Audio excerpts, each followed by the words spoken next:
Thank you. Good evening. Thank you, members. Thank you, guests. Good evening and welcome to the full council meeting of East Cambridgeshire District Council. I should inform everybody that this is live streamed on the YouTube channel. If there is any breaks in that, I will be waved at profusely and we will take a short adjournment whilst that is fixed. If that can't be fixed, then we'll sort something else out and continue. Before the meeting starts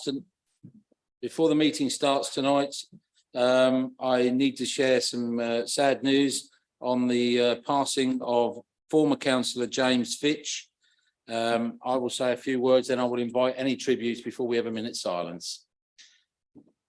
As the chair, it's my duty to say thank you for the life and services of James Fitch. 24 years of service, including occupying the chair in 96 to 98, means that we all owe a debt of thanks to James. At this time, and on behalf of all in East Cambs, I send a heartfelt thanks and condolences on his passing. Thank you very much, James. Would anybody else like to make a tribute? Councillor Kane. Thank you, Chair. As you've touched on, James Fitch was a district councillor for Bottisham Ward from 1979 to 2003 and chair of this council from 1996 to 1998. He was also the county councillor for Burwell Division from 1985 to 2005, with a 4-year break between 1989 and 1993. I first met James as my county councillor, literally the day I moved in to Reach. James was that sort of local community politician. He was always out and about in the villages, always welcoming people who'd arrived new to the village, always talking with residents and taking up their concerns. However small, to James, they were important because they were important to that individual. And he was like a dog with a bone. He never gave up. He kept going and he kept going until, in most cases, he got a satisfactory resolution. He was an embodiment of that saying that you think globally, you act locally. He was very concerned about national and international issues, particularly the environment and social justice causes. But he knew that as a local councillor, he could make a real difference to people's lives by doing things locally. One of the things I know he campaigned on tirelessly was really good cycle paths, and it was a joy to celebrate with him when the cycle path from Lode to Quay was finally opened, because he'd spent all that time from 1979, and no doubt probably even before that, trying to get that final piece of the link to get through to Cambridge. So he was delighted that it was opened. And he had also been campaigning for the Burwell Exning Road to be sorted, because there's a humpback bridge which is extremely dangerous for cyclists, and he'd been campaigning on that for years and years and years. So he was pleased to hear that that was coming to a fruition, and there's a good probability that we're going to get a safe cycle route there. And as I say, James was in at the start of that, campaigning really hard for it. He's going to be incredibly missed in the community and but obviously by his family. But I think John and I will also miss him, because every time we had a question about anything, what happened 20 years ago, who did this and why did that happen? He knew, he really knew his area. And as far as I know, the last bit of support for his community he was doing was back in April, May, when he was helping local residents make sure they had the ID they needed in order to be able to vote. So he kept going all the way through, even after being a councillor. I think he was the epitome of an excellent local councillor, an excellent member of his community, and he will be missed by many. Thank you for those fine words. Thank you. Councillor Wilson. I would just like to echo what has just been said. I didn't know him on the council because I joined in 2003 when he'd retired, but I knew that he carried on working for the community even though he had retired from the council, instead of saying, right, I've done my bit, more than my bit, and sit back and put his feet up, he didn't. He carried on working hard for the local community and helping other people who were being involved as well. So he will be sorely missed right up to the last. He was working away, trying to get improvements to the Bottisham area. Thank you, Councillor Wilson. So on that note, with no other tributes, I would ask those that can to join us in a standing minute silence, please.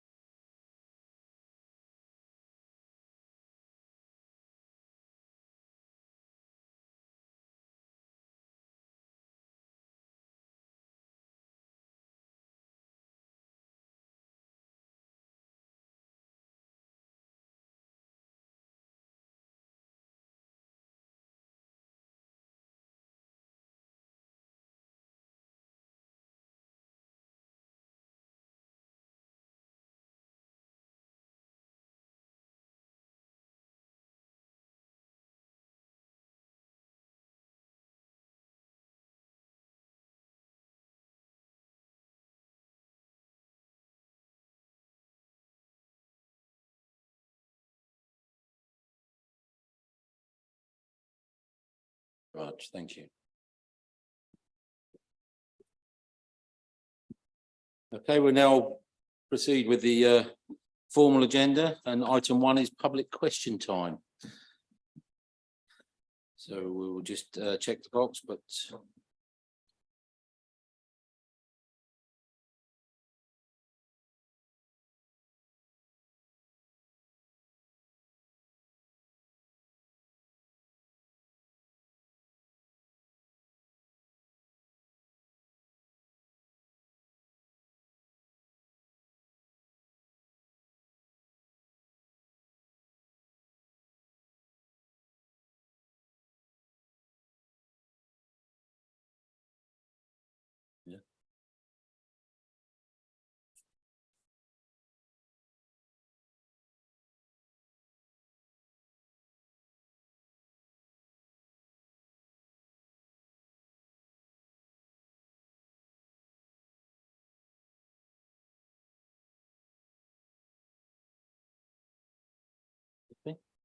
thank you. Okay, so we have one question from Sarah Hughes of the Cambridgeshire Sustainable Travel Alliance, and I'm very pleased to say I think Sarah is with us. Sarah, would you like to join us at the front table?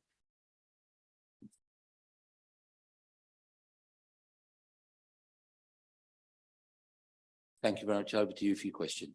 Thank you, Chair. I'm asking my question on behalf of the Cambridgeshire Sustainable Travel Alliance. We're an alliance of 31 organisations active in the areas of transport, environment and health. And 2 of our member organisations, East Cambs Climate Action Network and Ely Cycling Campaign, are based in East Cambridgeshire. My question relates to bus services in East Cambridgeshire.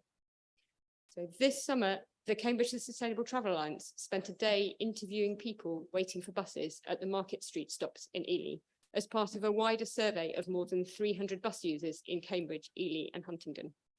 We asked people how often and why they travel by bus and how the service was working for them.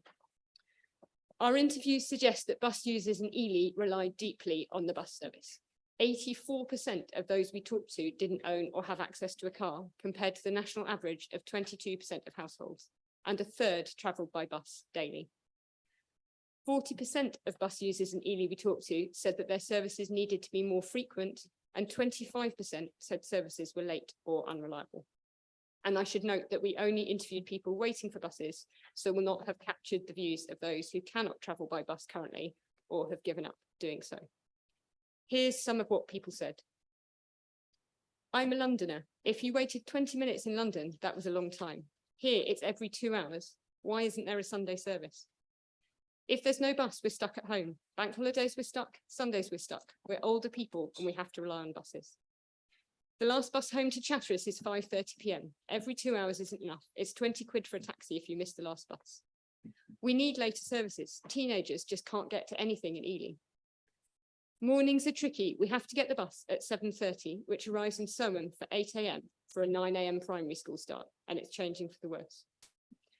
The worst thing about the bus is panicking it's not going to be there when it's supposed to be. It's not enough, but I'm very grateful for what we have. Across the wider county, the biggest concern was about bus cancellations and delays. And Stagecoach East MD Darren Rowe has recently spoken out about how congestion in Cambridge, over which the bus companies have no control, causes bus cancellations and delays. And congestion doesn't just impact buses operating in Cambridge City, it also affects all buses that travel to and from Cambridge City from other villages, towns and cities. So if you try to travel from Ely to Liverpool, your bus might not often be on time because it's coming from Cambridge. So I come to my question, where does East Cambridgeshire District Council think that funding for a better bus service will come from? And how does East Cambridgeshire District Council think that reliability for buses in East Cambridgeshire can be improved when congestion is so bad in Cambridge?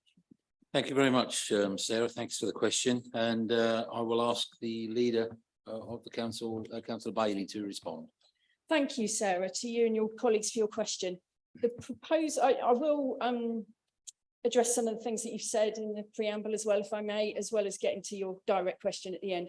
The proposals for the future bus network that were part of the Making Connections project by the Greater Cambridge Partnership, in the view of this council, were woefully inadequate in terms of, the bus service provision that they were looking to provide for across our district.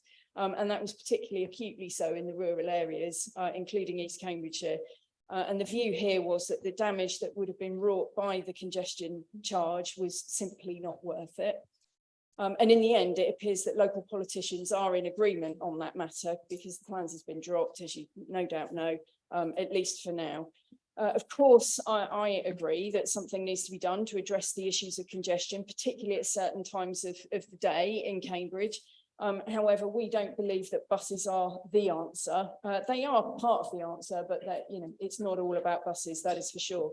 Unfortunately, the combined authority was unsuccessful in getting any of the £5 billion plus funds that came from government to support bus service improvements. It was the only combined authority that didn't manage to secure anything at all. Unfortunately, many combined authorities got many hundreds of millions of pounds to secure a better network for the future. Our combined authority unfortunately didn't get that. Conservatives here, and I believe across Cambridgeshire, absolutely want to see a 21st century turn up and go mass public transport system. We want it to be so good and so efficient and cheap and easy and safe and quick that people actually want to use it and get out of their cars and out of their vehicles because it's just better. And that could be a combination of light rail, autonomous vehicles. It could include tunnelling under central Cambridge. And it could be supplemented by buses and demand responsive transport. And I think that could happen particularly in the short term, before the bigger projects are coming forward. And it would mean that those that can use that system will use it instead of their car because it's better, it's cheaper, it's easier. And that would obviously free up road space for buses and for safer and easier and pleasanter walking and cycling. And I believe truly that this is what we need to support the future growth of Greater Cambridge and beyond. And it is absolutely no less than Cambridgeshire deserves. And we can have it. We absolutely can have it. And despite the Liberal Democrats recently refusing to take road charging off the table at the County Council meeting earlier this week, and despite them turning down the invitation of Conservatives to all get round the table and work together, I do honestly believe that we can move to a consensus on this, and I do believe that that will come, and there is no doubt we absolutely must. No, thank you very much for joining us tonight, particularly kind that you've come in person. Very grateful for the question and good to see you. Okay, thank you very much. Yeah, that's okay. Yeah, okay. Thank you. We're going to move on to item 2 on the agenda, which is apologies for absence. I think we've got a full house here tonight. So. Yes, Chairman, we have. No.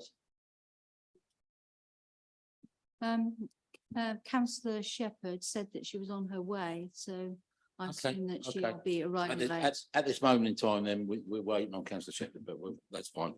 That's noted. Thank you. Item 3, declarations of interest. Has anybody got any declarations of interest that need to be declared? Scan in the room. No, that's very good. Item 4, to confirm as a correct record the minutes of the meeting held on the 13th of July 2023. Are there any points to be raised on the minutes? So I may sign them at the end of this meeting as a true record. Thank you very much. We'll do that. Chairman's announcements. I do have a few, but I'm going to keep them nice and short. First of all, for those who have not met her yet, I would like to introduce our new Senior Democratic Services Officer, Jane Webb. Jane, please wave hands. Thank you, Jane.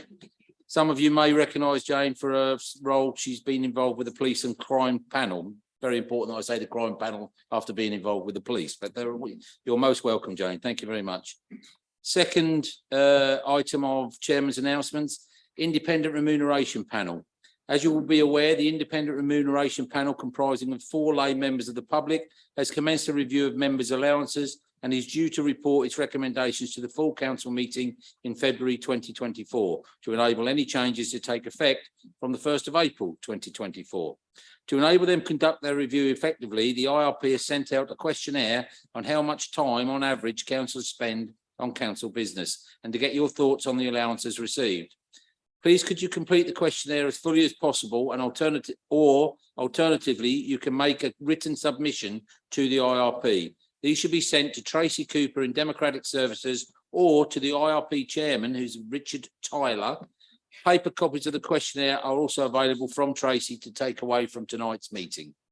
That concludes the chairman's announcements. We're now going to move on to item 6, which is to receive petitions. None, Chair. There are no petitions to receive.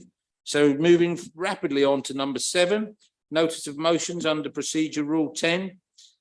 We have a couple of motions in this evening and the council does, sorry, the first motion, the proposer is Anna Bailey. So I'll move to Anna. Happy to propose. And do you have a seconder, Anna? Yeah, happy to second, Chair. Happy to second. And Reserve my right to speak. okay, thank you very much. So we back to Anna. Thank you. Sorry, Councillor Bailey. Thank you very much, Chair. Well, I hope the short and sweet motion speaks for itself. It has become very clear that the Liberal Democrats are across Cambridgeshire and Labour, I would say, are utterly divided on this issue. The Greater Cambridge Partnership meeting itself, where the congestion charge in Cambridge was discussed, was honestly surreal. All 3 voting members of the GCP board spoke in favour of the proposals before them, but then voted them down. And the county council leader hadn't even had the courtesy to speak to her deputy, who was put in the unenviable position of having to vote against her wishes because she was the representative of the county council. It was all very difficult and there was a lot of discord at that meeting. However, you know, those proposals have fallen for now, but here is my warning. All Liberal Democrats and Labour members at the Combined Authority Board meeting recently voted in favour of adopting the Labour Mayor's Local Transport and Connectivity Plan. And the thrust of that document is set out on page 18 for anybody that wants to have a look at it. And page 18 references demand management measures, and it talks about both physical measures and pricing interventions. Both of these are regressive and they're designed to punish motorists. And I truly don't believe that they are appropriate, necessary, needed. And I also think they'll be very, very damaging. The graphic in an earlier draft set out the detail of what was actually meant by physical and pricing demand management measures. And it includes area-wide road user charging, area-wide. So that's potentially putting on the table road user charging across the whole of Cambridgeshire and Peterborough. Cordon-based road user charging, so that's more potential sustainable travel zones. Access and capacity constraints, we're seeing that already coming forward rapidly from the Greater Cambridge Partnership with road hierarchy schemes in Cambridge. Workplace parking levies, parking price strategies. The strategy was blocked by the Conservative member of Peterborough City Council, Wayne Fitzgerald, as one of the 2 highways authorities at the Combined Authority Board. But local politicians, including Councillor Lorna Dupre here this evening, have delighted in the fact and the idea that Wayne is about to be cast out as leader of Peterborough City Council so that they can vote through the local transport plan. That is clearly what they're about to try and do, with all of its horrible demand management measures within it. County Council leader Lucy Netzinger has made it abundantly clear that the only reason they won't vote for congestion charging in Cambridge right now is because the general election is looming. She said now is not the right moment, and that sometimes when you're trying to make people move forward with thinking about the way they run their lives differently, you need to take small steps rather than the very large ones. So the goal is the same. This became even more obvious at the County Council meeting this week, where leading Liberal Democrats and Labour councillors admitted they wanted to see this considered again in the future, including the chair of the Highways Committee, who said ruling out road pricing is utterly silly. 4.7 million of local taxpayers' money has been spent on this abortive exercise, and they are still not listening. Leaving road charging on the table, indeed positively pursuing road charging across the county, is wrong. The people of Cambridgeshire have said no. The people of East Cambridgeshire have said no. So my question is, will the East Cambs Liberal Democrats vote yes this evening to make it clear that they don't support road charging anywhere in Cambridgeshire, and we can send a united message? Or will they be honest with the electorate and vote no? After all, they're supporting road charging at the combined authority. Or will they sit on the fence, hedge their bets and abstain? Thank you. You've reserved your right to speak. Councillor Sharp, does anybody want to speak on the motion? Councillor Dupre. Thank you, Chair. Perhaps in view of the speech we've just heard, it might be sensible to remind all members of what the motion actually says. The motion actually says this council does not support road charging anywhere in Cambridgeshire. In February 2022, the House of Commons Transport Committee, chaired at that time by Conservative MP Hugh Merriman, and with a Conservative majority, published a report on road pricing in the UK. The electric vehicle market in the UK is booming. 16.6% of all new car sales last year were electric. In 2021, annual demand for used electric vehicles increased by over 119%. And last year, there were an estimated 660,000 electric cars on Britain's road and 445,000 plug-in hybrids. That is despite the chronic shortage of electric vehicle charging infrastructure in the UK. This all comes at a cost to the Treasury. The Transport Committee estimated that cost to be £35 billion in lost fuel tax and vehicle duty.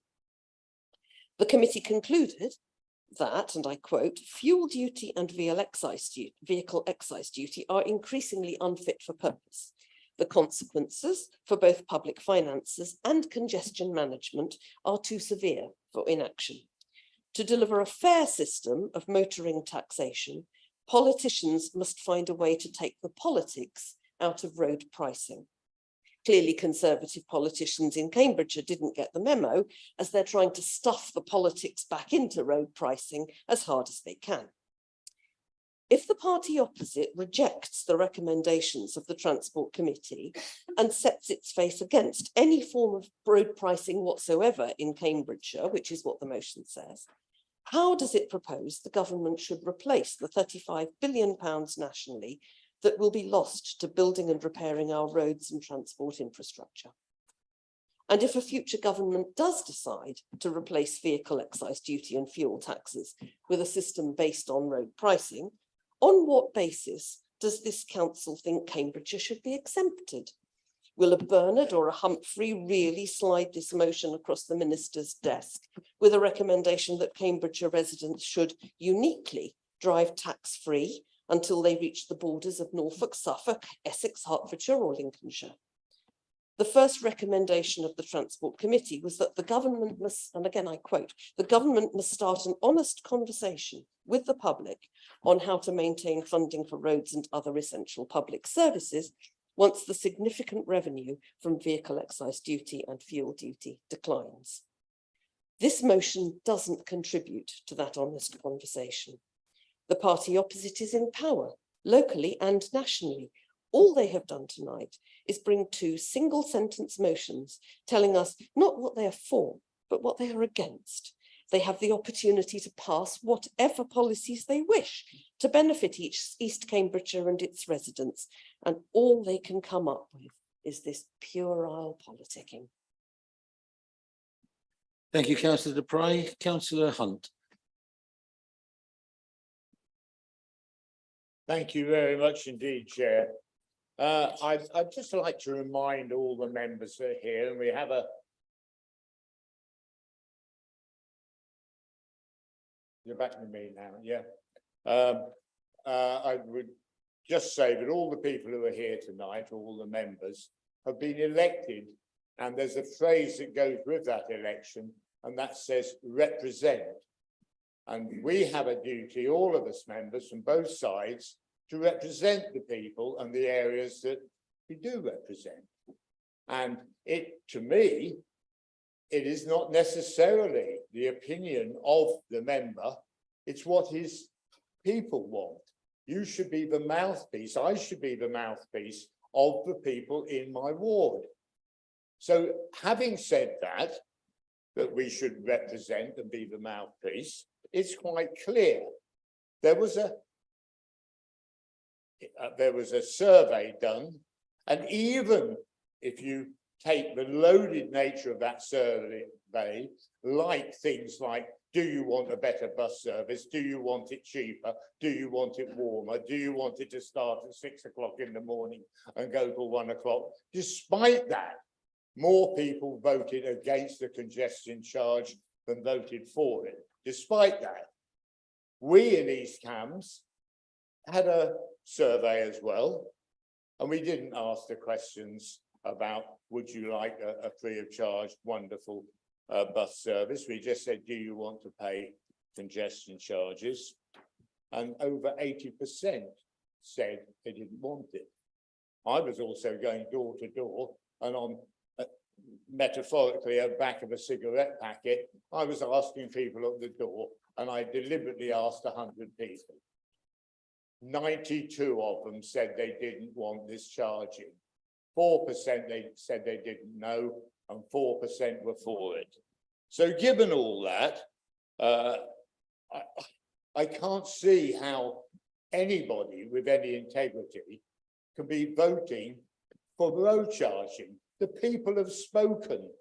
They have come out and they've told you what they want or what they don't want. And we have an absolute duty to do what they ask us to. And finally, I think it's rather weird that the opposition say that all we do is say we don't want something. Well, I think the group that just objects to everything because it's one of our good ideas, I think that's rather rich. Anyway, I will be certainly supporting this motion. Thank you, Chair. Thank you, councillor Hunt. Councillor Vellacott. Thank you very much, Chairman. Now, I think we'd be hard pushed to find anyone in this district who didn't want to find innovative ways to link our rural villages to our cities and towns. But arising from the Making Connections plans, I have seldom heard such consensus, as Councillor Hunt was saying, from residents that nothing will justify charging them to use their cars on Cambridge's roads. And regardless of our beliefs on this council, we cannot supersede the will of the people. This motion offers a chance to clarify that with the STZ now dead, we also oppose the concept of road charging as a source of revenue, electric or not, as Councillor Du Preez talked about, whatever form it may take, including the Mayor's transport and connectivity plans, including area-wide road charging. We do not support. Throughout Making Connections, Chairman, there was a fundamental flaw. It was the idea that, something must be done, and this is something, so we should do this. I wrote to the GCP a while ago, and having got a bit miffed since the election since the last time, and told them what Simon Wickham thought, that there was a deliberate, ideologically driven misinterpretation. We said we wanted better buses. Of course we did. They interpreted that as residents want better buses. But somehow when we say we don't want road charging, they interpret that as, we need to be bold in our decision making. And that gave rise to many ideas, chief of which was to dissolve the unelected GCP. But the point, as Councillor Bailey was making, we can use that money with the city deal funds to resurrect the light rail plan and create a rural bus network, hopefully with a new combined authority mayor at some point in the future. There are so many other ways than road charging. It's a belief of mine that every village in East Cam should have a pathway, a transport pathway to City Cambridge, which is why I welcome the announcement for His Majesty's Government of funding to Ely North Railway Junction. And I hope that's going to lead to improved services at Soham. And then all Wicken needs, for example, is the occasional bus to Soham. And I'll be making that case to CPCA. Just a final thought for everyone in this room. On the 5th of May, hundreds of my neighbours felt strongly enough to get out of bed, trek down to the polling station, put myself and Councillor Bovingdon here because of how they felt in no small part about this very issue.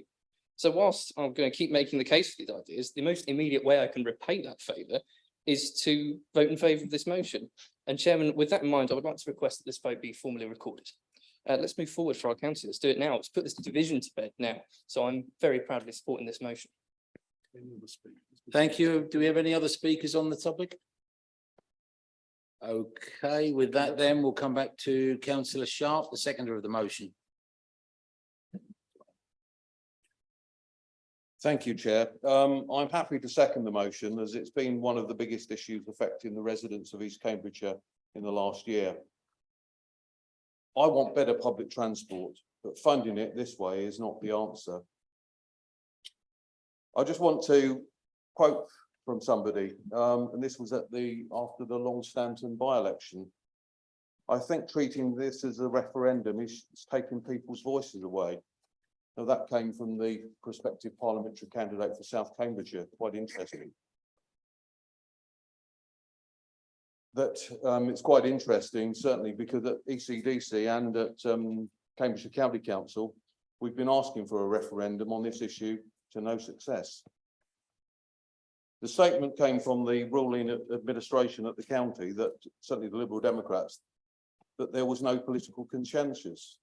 There was no mention of the fact that 58% of the residents rejected the congestion charge proposals.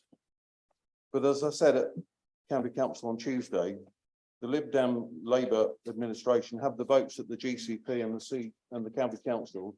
So that if they believed in it that much, why didn't they vote it through? If some of their members were having second thoughts, why didn't they debate this in public instead of secret? We're always being told by party opposite that everything should be discussed in public. But when they are making a decision that affects everyone in Cambridgeshire, they hold it behind closed doors. I think part of the problem is that we have 3 layers of government involved in transport: the combined authority, the county council, and an unelected Greater Cambridge Partnership. They are all controlled by Labour and Liberal Democrats, and they haven't got any scheme between them that has got agreed consensus. The mayor got elected back in May 2021, and I remember him coming to an overview and scrutiny committee meeting after that, and it was 3 words. It was buses, buses, buses were his words. But as the leader has mentioned, he failed in the bus improvement plan, and it was commented on by government that it was deficient. So we are in this situation. We need better public transport. We need better transport for our rural areas. The Greater Cambridge Partnership are currently pursuing a number of schemes in Cambridge, certainly, that are causing more congestion and are not solving the issues. They're actually causing more problems. So I'm happy to second this motion. Thank you. Thank you, Councillor Sharp. So we now go back to the proposer of the motion, Councillor Bailey. Well, only briefly, just to address some of the things that were said by the member opposite. You know, this is a political issue. Councillor Dupre accuses me of trying to stuff politics back into road charging. I mean, I'm sorry, this is the most political issue that we've faced in this council and across our county since I've been a councillor, which is now getting on for 17 years. It is political because this has been a proposal that's been put forward by the Liberal Democrats and Labour working together through the Greater Cambridge Partnership and the 3 constituent member councils who have supported it at the extortionate cost of £4.7 million lost opportunity and time for bringing forward a proper solution to the problem. So of course it's political. It was a central plank of our campaign in the May elections, and the people have spoken, and you know, the people that we spoke to, and we had many thousands of survey responses. 89% of East Cambridgeshire residents were against the idea. Councillor Dupre is exercising herself about what central government may or may not be doing. I'm most immediately concerned about the immediate threats of people across Cambridgeshire locally who are working day in, day out, it seems to me, to try and bring in road charging. And Councillor Dupre clearly supports the idea that Wayne Fitzgerald is removed as leader of Peterborough City Council so that she can support the local transport plan, which is all about demand management measures, closing down roads, stopping access, stopping people from have freedom of movement around our county town, our county city, and bringing in pricing structures and pricing regimes potentially across the entire geography. Well, good luck with that, with your election prospects, because it's a gift, frankly, as far as I'm concerned. And I'm sorry that it sounds like you're not going to support this motion, so that we can send a united voice from East Cambridgeshire that we do not support road charging across our district and our county on behalf of our residents who have made it perfectly clear what their position is. Thank you, councillor Bailey. There was a call for a recorded vote, so I will actually formally now pass over to Tracy Cooper of Democratic Services to lead us through that. Thank you. Thank you, Chairman. So you're voting on the motion as tabled at 7A on road charging. When I call your name, can you say whether you're voting for, against or abstaining? Councillor Akinwale. Councillor Ambrose Smith. Councillor Anna Bailey. Councillor Councillor David Brown. Councillor Ian Bovingdon. Councillor Charlotte Kane. Abstain. Councillor Christine Colbert.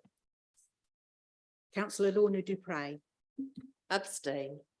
Councillor Lavinia Edwards. Councillor Mark Goldsack. For. Councillor Martin Goodell. For. Councillor Catherine Holtzman. Abstain. Councillor Keith Horgan. For. Councillor Julia Huffer.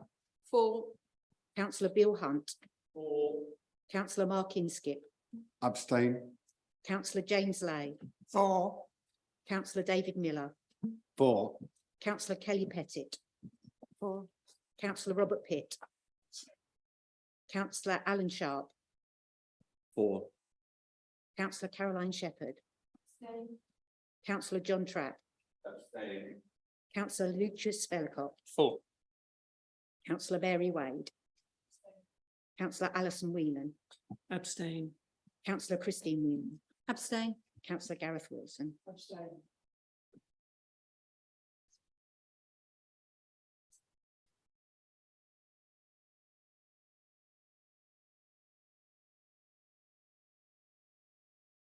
The motion is carried by 15 votes to none with 13 abstentions. Thank you, Tracy. Thank you for taking us through that. So we'll move on to the second motion tonight. 4-day working week. The proposer is councillor Sharp. Councillor Sharp. Sorry, do you have a seconder? I do, yes. Okay. Councillor, and who is your seconder? Thank you, Chairman. Second the motion, reserve my right to speak later. Okay, so thank you. And back to you, councillor Sharp. Thank you. Thank you, Chair. I think I'm bringing this motion because I think it's important that we show where we stand on what is an important local issue. The health and well-being of staff, together with their work-life balance, is of utmost importance to this council. Without good staff who are happy in their roles, this council would not function and the services that we deliver would not happen. Members of the public need access to services 5 days a week and have the ability to get the answers and advice they need. I'm so happy that I am a member of a council that follows those principles. I just wanted to compare it to another local council that has been running a trial since January 2023. The decision to start off a 4-day week was decided by the Cabinet of South Cambs District Council in September 2022 for a period of 3 months. A decision was taken by Cabinet of that council in May 2023 to extend the trial to 12 months. Even as recently as the 5th of October, the council refused to present a paper for full council to decide on the success of the trial, but voted to decide the success at yet another cabinet meeting. An independent report has been received by that council, although I believe that the report has been changed by council leadership before published, which hardly makes it independent. I acknowledge that the current scheme is saving £760,000 of agency staff because more staff have been recruited. But it has cost 3.3 million for paying staff who are not working on that on one day. I don't want us to follow that example. I want our staff to be valued and remunerated for the work that they do. I want the public to get the service that they deserve, expect and pay for. Therefore, I commend to council that we do not support the introduction of a 4-day working week. Thank you. Thank you, councillor Sharp. Do we have any speakers on the motion?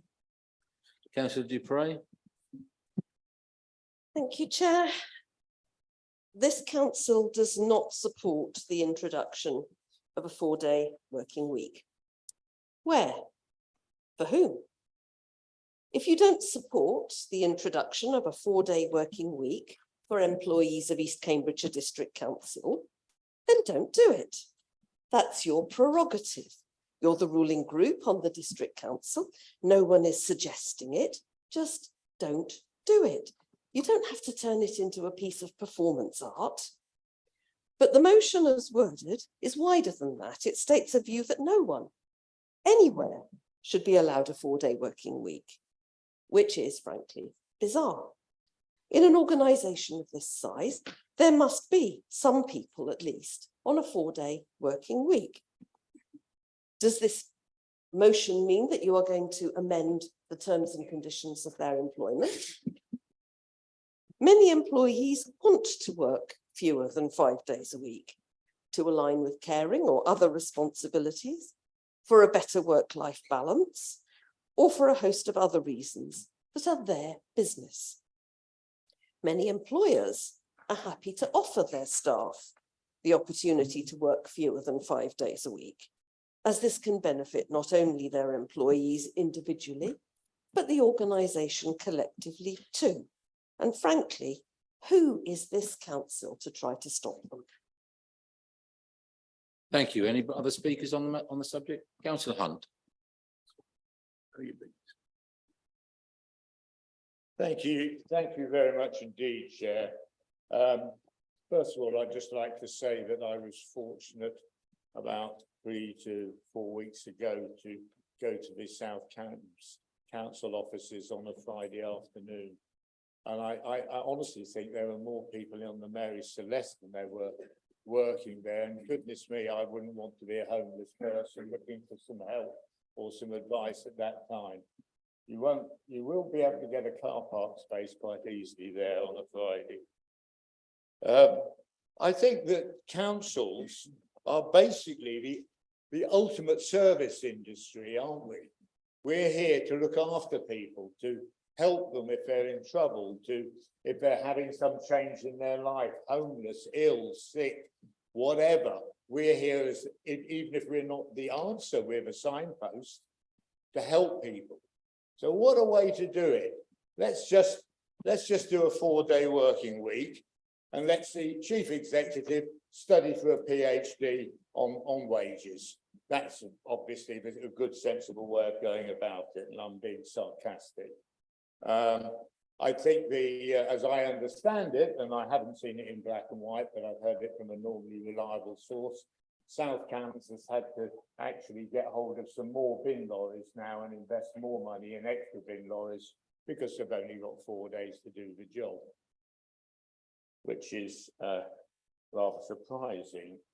And as I understand it, you could get somebody from South Cambs now who's working a 4-day week, isn't working, let's say, on a Friday, and actually could come to here and be a consultant to our planning department or one of our operations and actually take home a nice little sideline in an income. What is going on? It's madness when I first heard about this scheme, and especially when I heard about the chief executive's activities. I said to myself, I can't believe it. It's true. We've got to protect against it. Thank you. Thank you, councillor Hunt. Any other speakers on the matter, on the motion? Okay, if there are none, then we'll go to the seconder, councillor Vellacourt. Thank you very much, Chairman, and I thank members for their contributions. This debate centres really around an economic concept. If a private company implemented a blanket 4-day working week, the market forces and profit levels apply and dictate its effectiveness. That's fairly simple. I think we can all agree on that. If it fails, society still functions. But a public service provider cannot justify reducing its service and taking in the same amount of money as a monopoly on council tax and public service provision. So just to be clear, I'm in favour of society moving to flexible working arrangements where feasible. And I will always look for better ways to support our staff in their roles at East Cambs.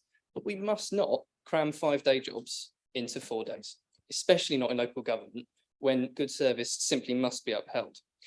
We mustn't allow ourselves to be, as Councillor Sharp has said, as politically or economically tone deaf as the administration at South Cambridgeshire District Council, who say that a 5-day job done in 4 days, but on 5 days pay is, I think I'm quoting directly here, resolving recruitment and retention problems, and by doing so, improving the service to its residents. It seems to imply that it's likewise possible to fall out of a boat and miss the water. You know, without dwelling for too long as well, undeclared PhDs, edited reports, they make key criticisms on that trial, which have ruined that council's reputation. A local MP put the argument around a 4-day week very nicely, just to address Councillor Dupre's concerns. We should lead with evidence-based policy, not policy-based evidence. That is how we strike the balance. My grandma lives in South Cambs. She's not remotely political, but even she has noticed that when she calls to report a missed bin, it is taking more than double the time to resolve it. That is what matters to residents. It's what they see in their day-to-day lives. It's our job to maintain high standards for them locally. Some councils demand vastly more council tax to pay for that each year. Now, as a Conservative and as a local councillor, I argue that no public authority should take a penny more than we need to deliver an efficient and effective service for those whose money we're spending. No council knows this, or should know this, better than the only one in the United Kingdom to freeze its portion of council tax for a full decade ourselves. And we have incredible officers at ECDC, and everyone I work with is kind, knowledgeable, efficient, effective, and well supported. We have residents who expect us all to deliver for them. If we ever went down the road as South Cambs, we'd stress out our staff and we'd seriously harm and raise the cost of our services. That is something I will never accept. Therefore, I want to place, just to finish off on public record, 3 things. Number 1, any change to working patterns at East Cambs must be evidence-based, not policy-based.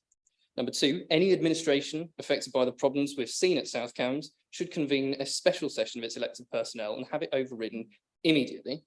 And thirdly, I'm firmly committed to great service at East Cambs, so I second this motion, and I will do everything I can to ensure that our officers feel fully supported to deliver on the best service for residents. Thank you. Thank you, councillor Vellacourt. Now we're going to come back to the proposer of the motion, councillor Sharp. Thank you, Chair. I'll be relatively brief. Just want to pick up a couple of points. And it's touching on what councillor Hunt said and councillor Vellacourt. I'm certainly aware of friends in South Cambs who struggle to get answers certainly from planning committees or planning officers on a Monday or a Friday. So that certainly is a reason. If things are taking long for residents to get what they need, then it can't be a good idea.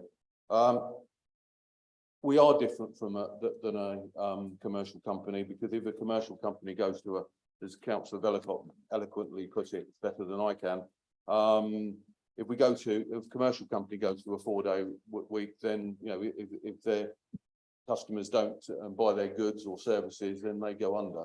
Here we've got a public service that should be available 5 days a week, and I will continue to support the staff.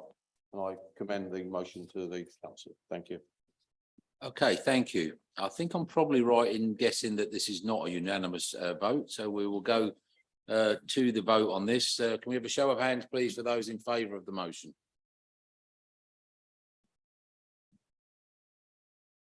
Yep. And those against, please? And those abstaining? 15-13. So I think I'm right, just to confirm that was 15 and 13 abstentions, so the motion is carried. Thank you. Thank you very much. That concludes the motions. We're now going to item 8, which is questions to members. In this section, the questions come from the members and can be directed to anybody that they choose to direct them to. So the first question, please, is from Councillor Vellacott to the Leader of the Council. Thank you, Chairman. Soham and Wickham High Streets are frequently affected by excessive speeding as well as illegal parking, and it's frustrating residents immensely. So I welcome the introduction of a new enforcement scheme by the police to address this. Could the Leader of the Council please provide the latest update on the scheme's development? I apologise. I was just expecting you to stand and talk. Councillor Bailey, please would you respond to that question? Thank you very much. I apologise. Thank you to Councillor Vellacott for his question. And before I come on to the main part of his question, I think it's just worth going over because there's a lot of discussion about it at the moment across our county. And just reminding about those authorities that are currently trying to bring in civil parking enforcement just for a second. Even though civil parking enforcement only deals with the parking issue, it doesn't do anything to control speeding issues, which frankly are have always come up way more frequently than parking actually as matters of local concern. Costs for the implementation of civil parking enforcement are escalating alarmingly in those authorities that are trying to introduce it. With Fenland facing an upfront bill, I understand, heading towards nearly £1 million. And Fenland also being told in the service level agreement that it will have to take on the maintenance responsibility of lineage and signage across their district. That is a county council responsibility to maintain the highway, but that is what they're being told. South Cambridgeshire District Council has agreed to the introduction of parking charges on the streets of the villages of South Cambridgeshire once the money from the Greater Cambridge Partnership runs out. I'm certain the population of the leafy South Cambs villages are blissfully unaware that they're facing on-street car parking charges in order to fund any deficits in the future. I won't sign up this authority to such levels of expenditure for things that are not even our responsibility and that are irreversible. This council won't put our free parking policy at risk with the introduction of civil parking enforcement. However, there is a problem across our district. The police resources are stretched. And as we know from October last year, we put an innovative solution to the Cambridgeshire Constabulary, which they've been taking time to consider carefully. And we had an excellent update this time last year. It has taken time, but I hasten to add far less time than bringing in civil parking enforcement would take. And I'm very pleased to give an update on the alternative proposal that we put to Cambridgeshire Police. So I met with Sally and Superintendent James Sutherland yesterday, who is in charge of this for the Constabulary. And the proposals for the introduction of the road safety volunteer role are going for sign-off to their November change board. And a reminder that this is about a wider road safety remit. So these roles will be able to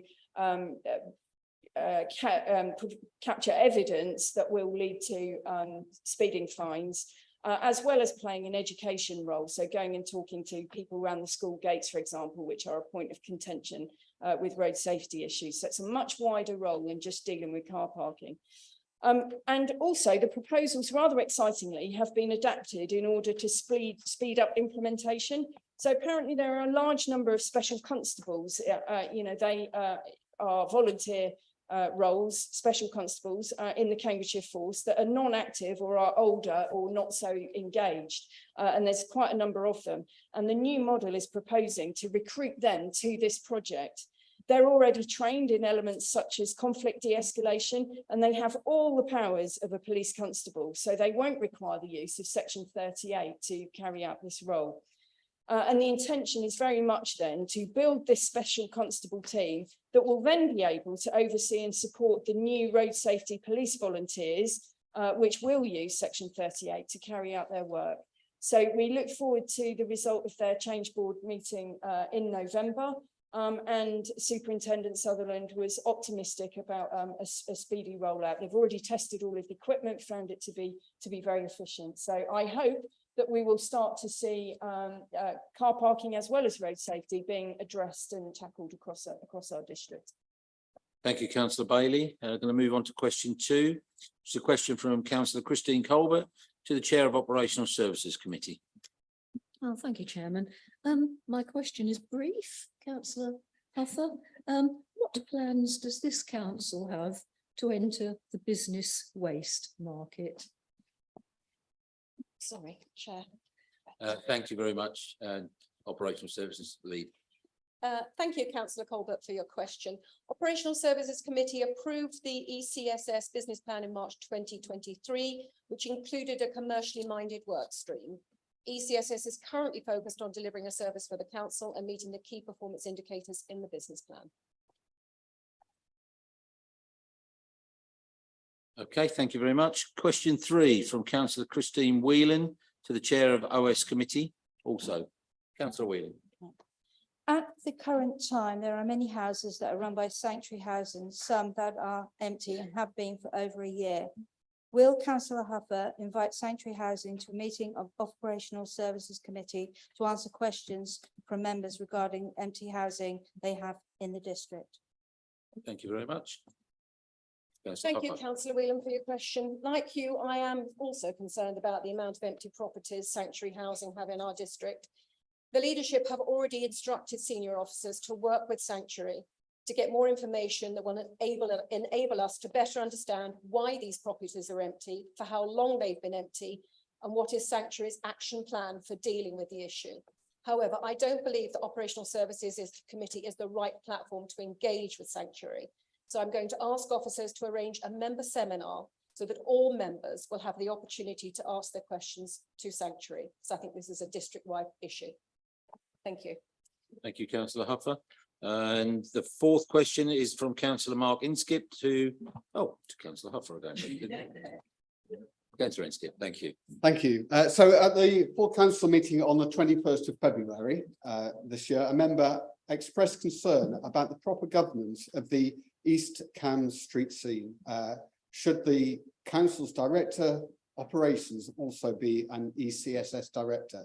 Explaining that in effect, this would mean that the council officer responsible for monitoring the delivery of the company's improvement plan would also be a company director. Councillor Huffer told the council on the 21st of February that she had no such reservations about the appointment of the director of operations as an ECSS director. On the 29th of September, the chief executive briefed members that to provide greater separation and clarity between the roles and responsibilities of the council and ECSS, particularly at senior management level, the director operations will resign from the ECSS board. Has Councillor Huffer had an opportunity to reflect on her earlier statement? Thank you, Councillor Inskip, for your question. The Chief Executive has undertaken a full review of ECSS and I fully support his decision on senior management changes. Thank you. That concludes section.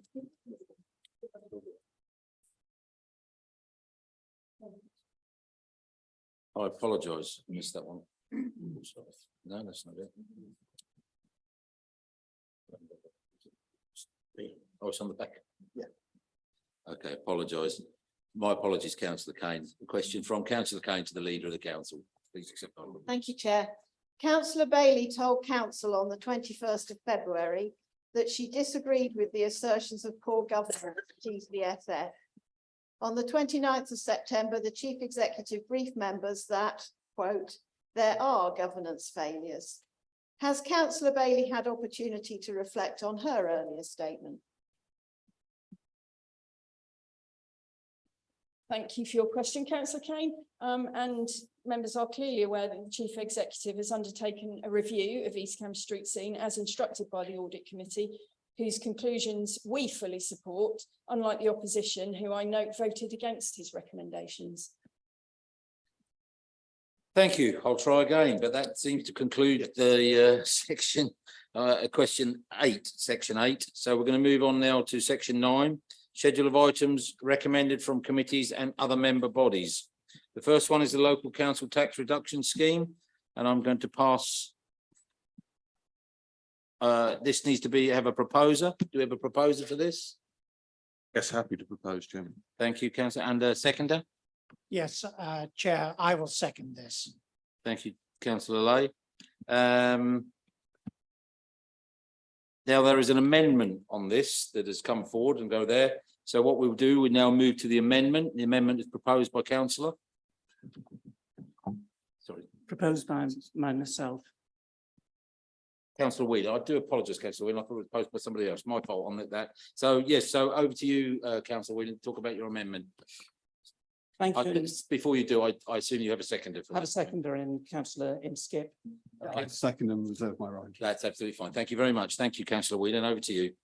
Thank you, and you'll be pleased to know that I'm here for the whole of this debate this time. I know that there are a number of members opposite who believe that everyone should at least pay some of the council tax. And I also thought like that for a long time. But a small amount of research shows the problems that we face at the moment, with 1 in 4 children living in poverty and the worst cost of living crisis in a lifetime. The figures people are required to pay seem small, but they're relative to your income and relative to your other essential bills. Food and energy suffering inflation like we haven't known in a generation. When you've reached the end of the money on essentials before the month end has ended, then you know the desperate state that many people face.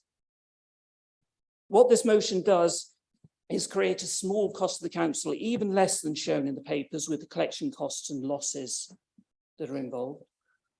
Yet for the individuals concerned, it could be the difference between eating and going hungry. Please don't think about the cost in terms of your income, but in terms of the income of the individuals concerned, and do the right thing during this cost of living crisis. Please support our most needy residents and support this amendment. Thank you. Thank you, councillor Whelan. Just to make sure that everybody's clear here and now, so we're now going to debate the amendment. Okay, is there anybody who wants to speak on or to the amendment?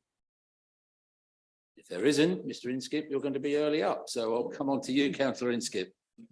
Thank you, Chair. I think this is a good opportunity to remind all councillors we are elected to take decisions for the benefit of those residents we represent, to make decisions that directly impact our lives. Unfortunately, to date, we seem to have spent most of this meeting, I think the meeting has been consumed with rather a lot of political posturing and point scoring, which is of no direct benefit. And in fact, I suspect many residents who've watched that part of the meeting have been rather frustrated and disappointed by what they will have seen.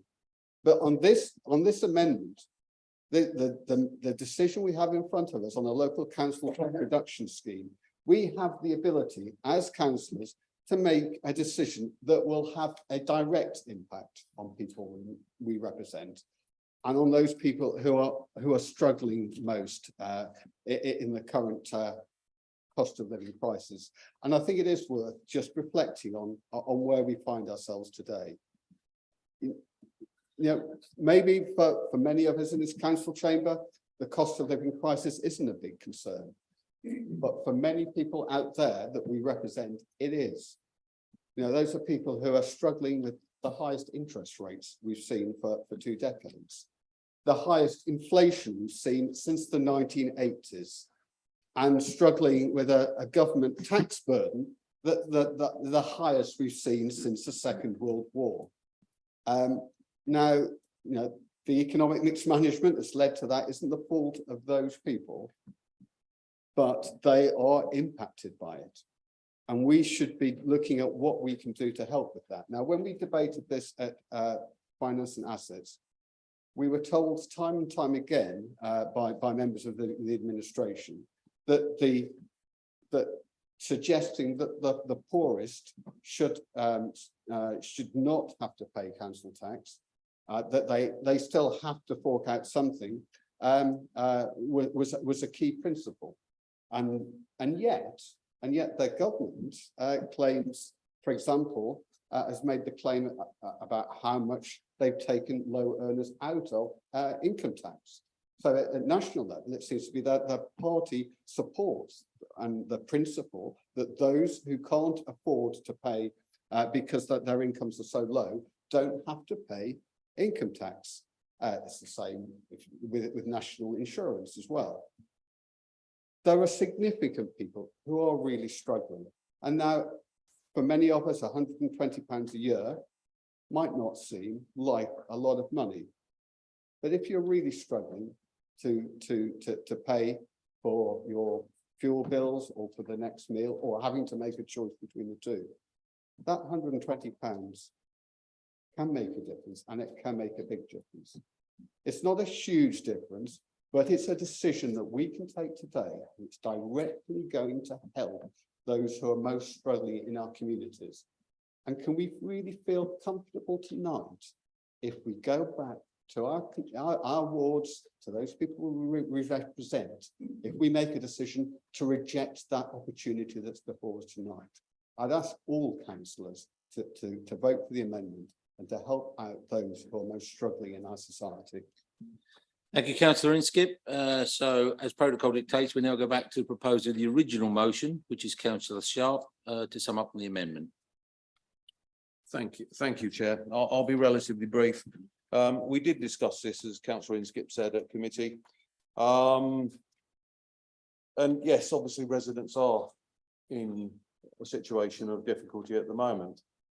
But I do feel that there should be some contribution made by residents to the council tax. And yeah, we've been accused, or obviously I've been involved in it, of making some political points tonight. But I do find it a bit rich when we've got a county council that taxes to the max of 5%, which affects a lot more residents than this is trying to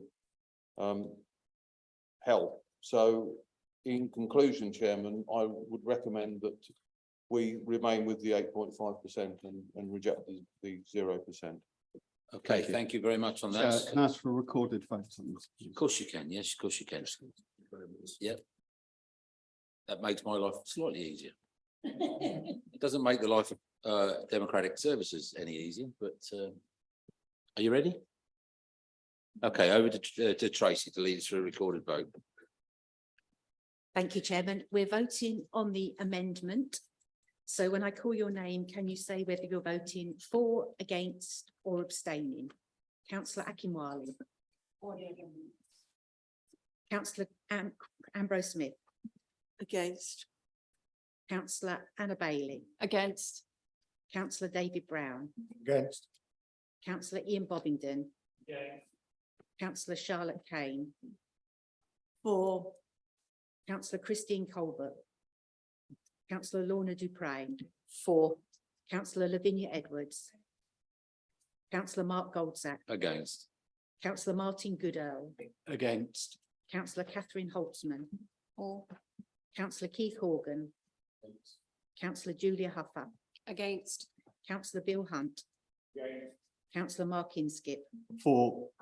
Councillor James Lay. Against. Councillor David Miller. Against. Councillor Kelly Pettit. Against. Councillor Robert Pitt. Councillor Alan Sharp. Against. Councillor Caroline Shepherd. For. Councillor John Trapp. For. Councillor Lucius Velicott. Against. Councillor Mary Wade. Councillor Alison Whelan. For. Councillor Christine Whelan. For. Councillor Gareth Wilson. For.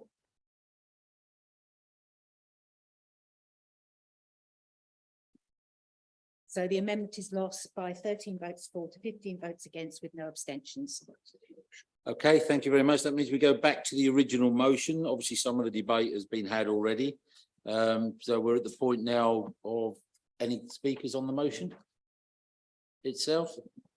Councillor Bailey, then Councillor Hunt.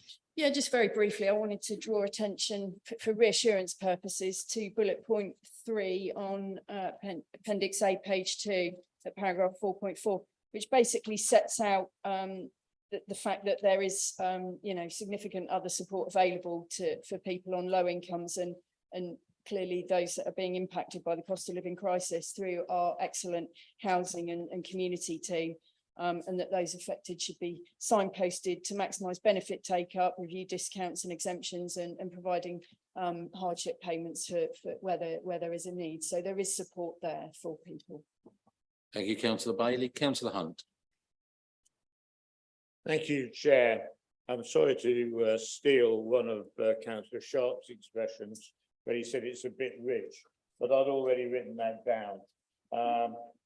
I just cannot believe that we're looking at a group of local councillors and they're talking about this council tax issue and making a big thing about the people going through a cost of living crisis as they are. And yet they're the same people who are going to labour on people who live in Streatham and Woolburton and Hadham in the villages who can't afford to live in Cambridge, but do essential work. They clean the hospitals, the schools, and do low-paid work, shift time, and different locations. Councillor Hunt, can we keep to the agenda? Well, I'm making a comparison. Keep to the motion. I'm making a comparison and putting the Maybe we amount conclude of that. money in complete focus. They were prepared to hit everybody, the low-paid workers doing essential jobs for £1,200 a year of extra tax, and yet they're now talking about a sum that's 10% of that.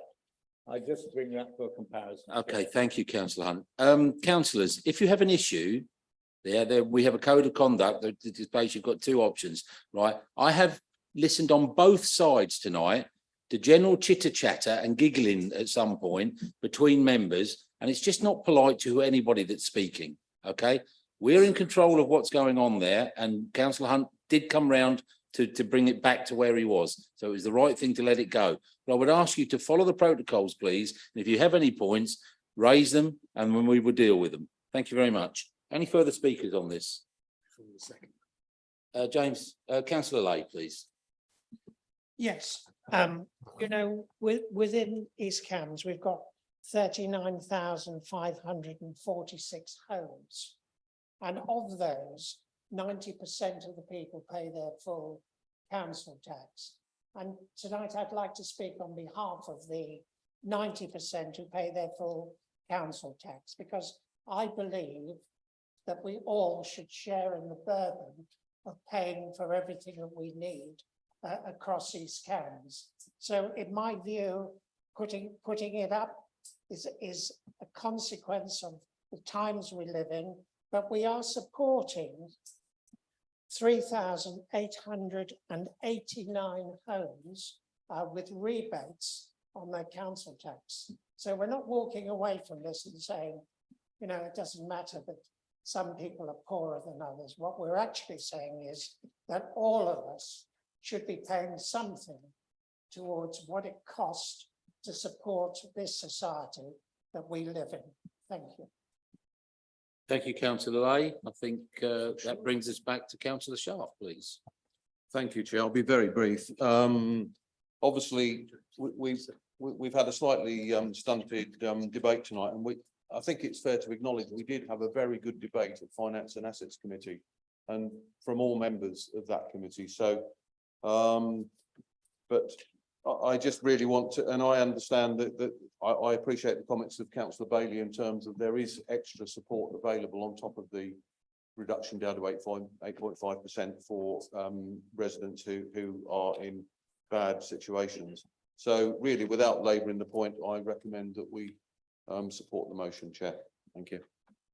Thank you very much. So we will move to the vote on the main appendix item, and I will ask for a show of hands, as that's the right thing to do. So all those in favour of accepting this? You have that, Trace? All those against? I think that means there's zero. Thank you very much. I think that means there's 0 abstentions. Thank you. 15, 13? Thank you. So the item has been passed. Thank you very much. We're going to move now on to the next item, which is item number 10 on the agenda. This is the East Cambs Local Council Tax Reduction Scheme. Your turn the page over again. Actually, that would have been the fourth time I've had that debate. Apologies again. Right, it's item 10, which is the East Cambridgeshire Local Plan Single Issue. And I'm going to come to Sally. Sally, let's see, coming that side. Sally. Thank you, Chair. Over the past few years, we've undertaken a process to amend just one small part of our local plan, which is updating the housing requirement figure set out at Policy Growth 1. We've now reached the very final stage of the process. The reasons set out in the report, it is recommended that full council accept the inspector's finding and agree to adopt the updated local plan. Doing so will bring a key part of our local plan fully up to date and consequently gives greater confidence to our planning officers and planning committee to make decisions in accordance with our local plan. Thank you, Chair. Thank you very much, Sally. This item needs to be proposed. The proposer is Hannah. Thank you very much, Councillor Bailey. And do you have a seconder? I second, Chair. Thank you, Councillor Goodall. Thank you. Over to you, Councillor Bailey. Thank you. Thank you very much, Chairman. And I just want to say an enormous thank you, particularly to Richard Kay and all our officers, obviously, but Richard in particular, because I massively appreciate his advice on all things forward planning and the local plan. I've always found his advice to be really, really excellent, and he has a very clever way of setting very complex issues out in a very simple to understand way.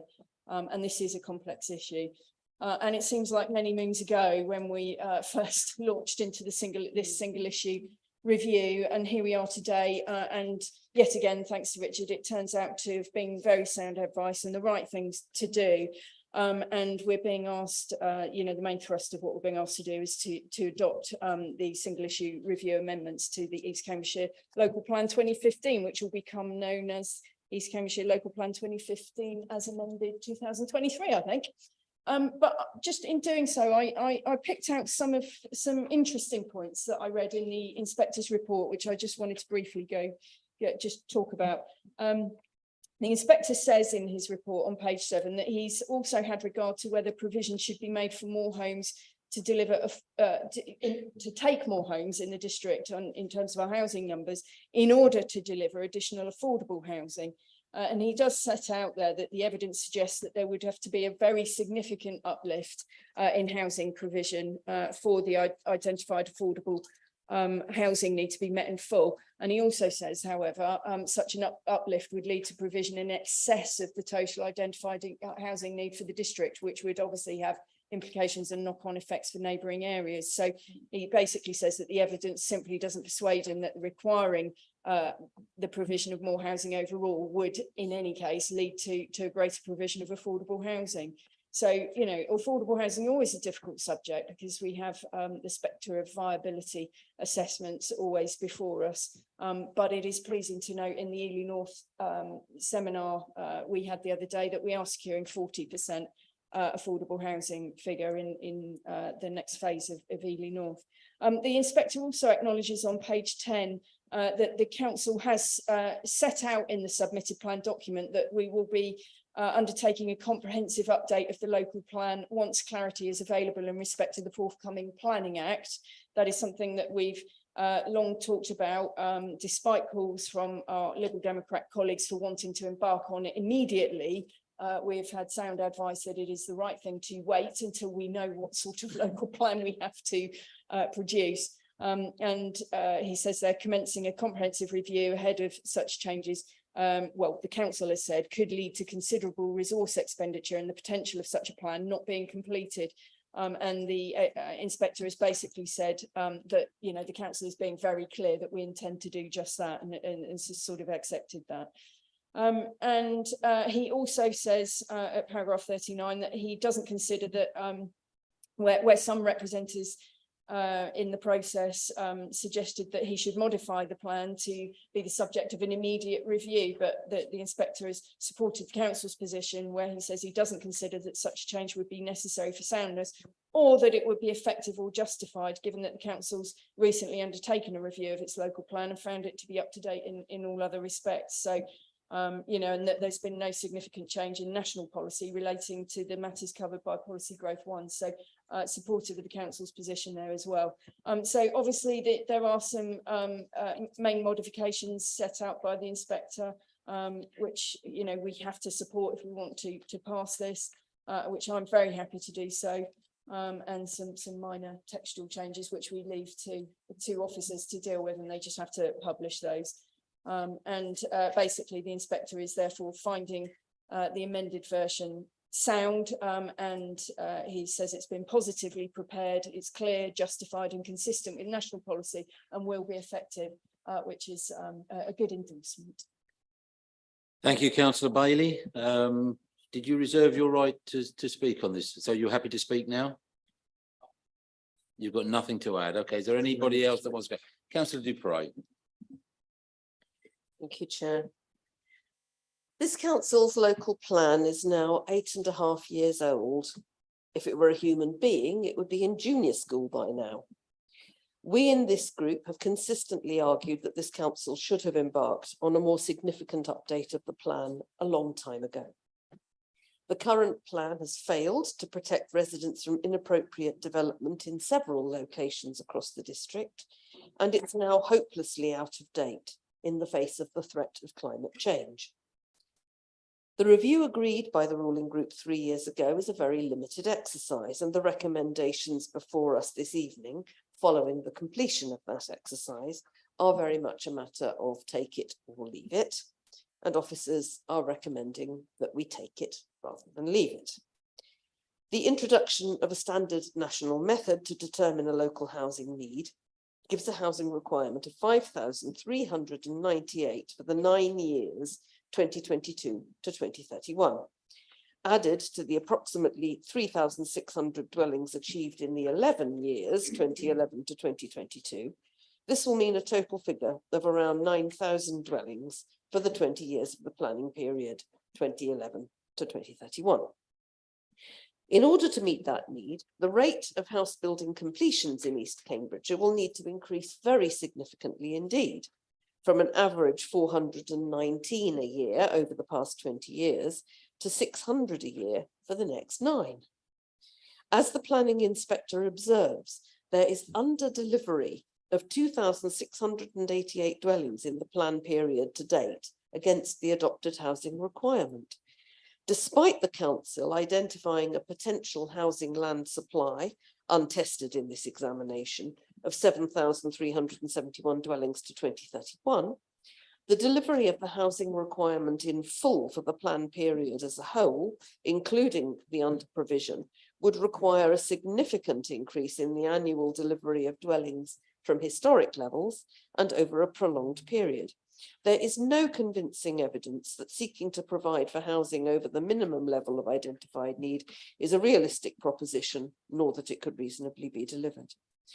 At least as important as the number of homes built is the question of their affordability.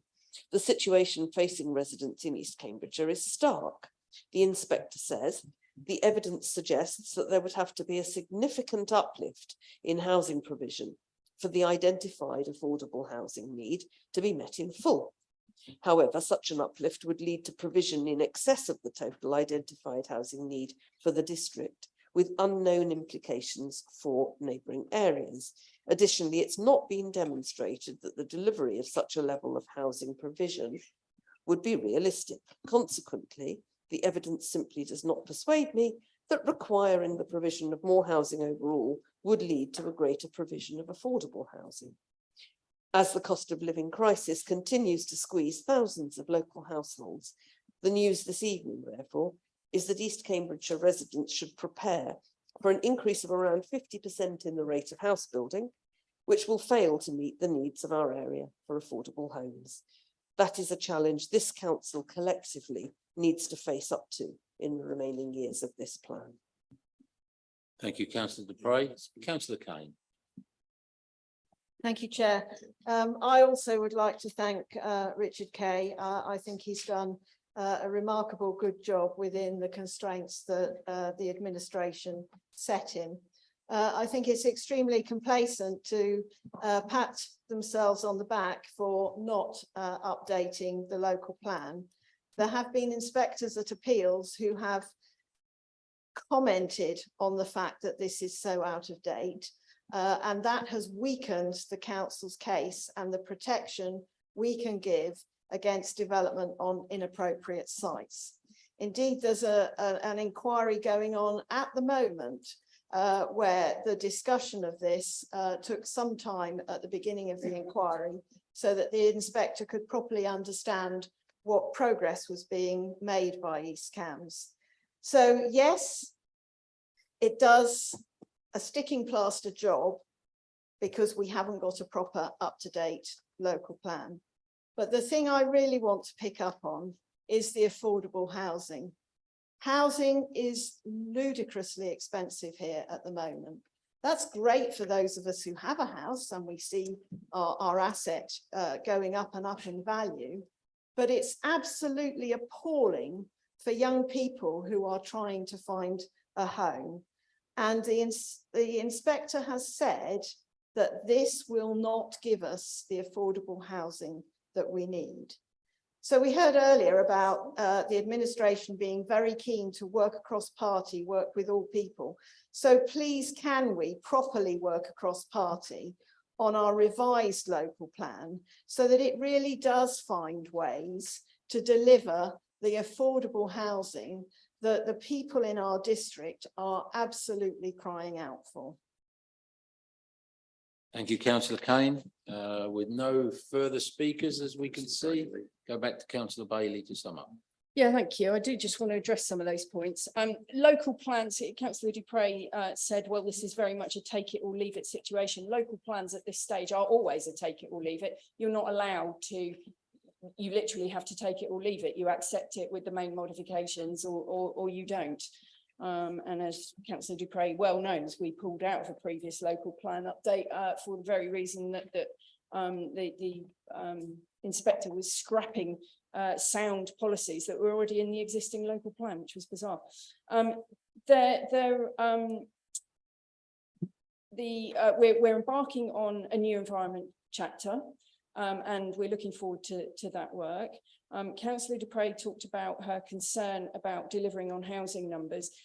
There has just been an interim housing report return released. It's on the council's website, and I'm happy to tell Councillor Dupre and others that our latest return shows in the last year that it's reporting on delivery of 785 houses, and when you take into account the new method of calculating older people's accommodation, it actually goes up to 820.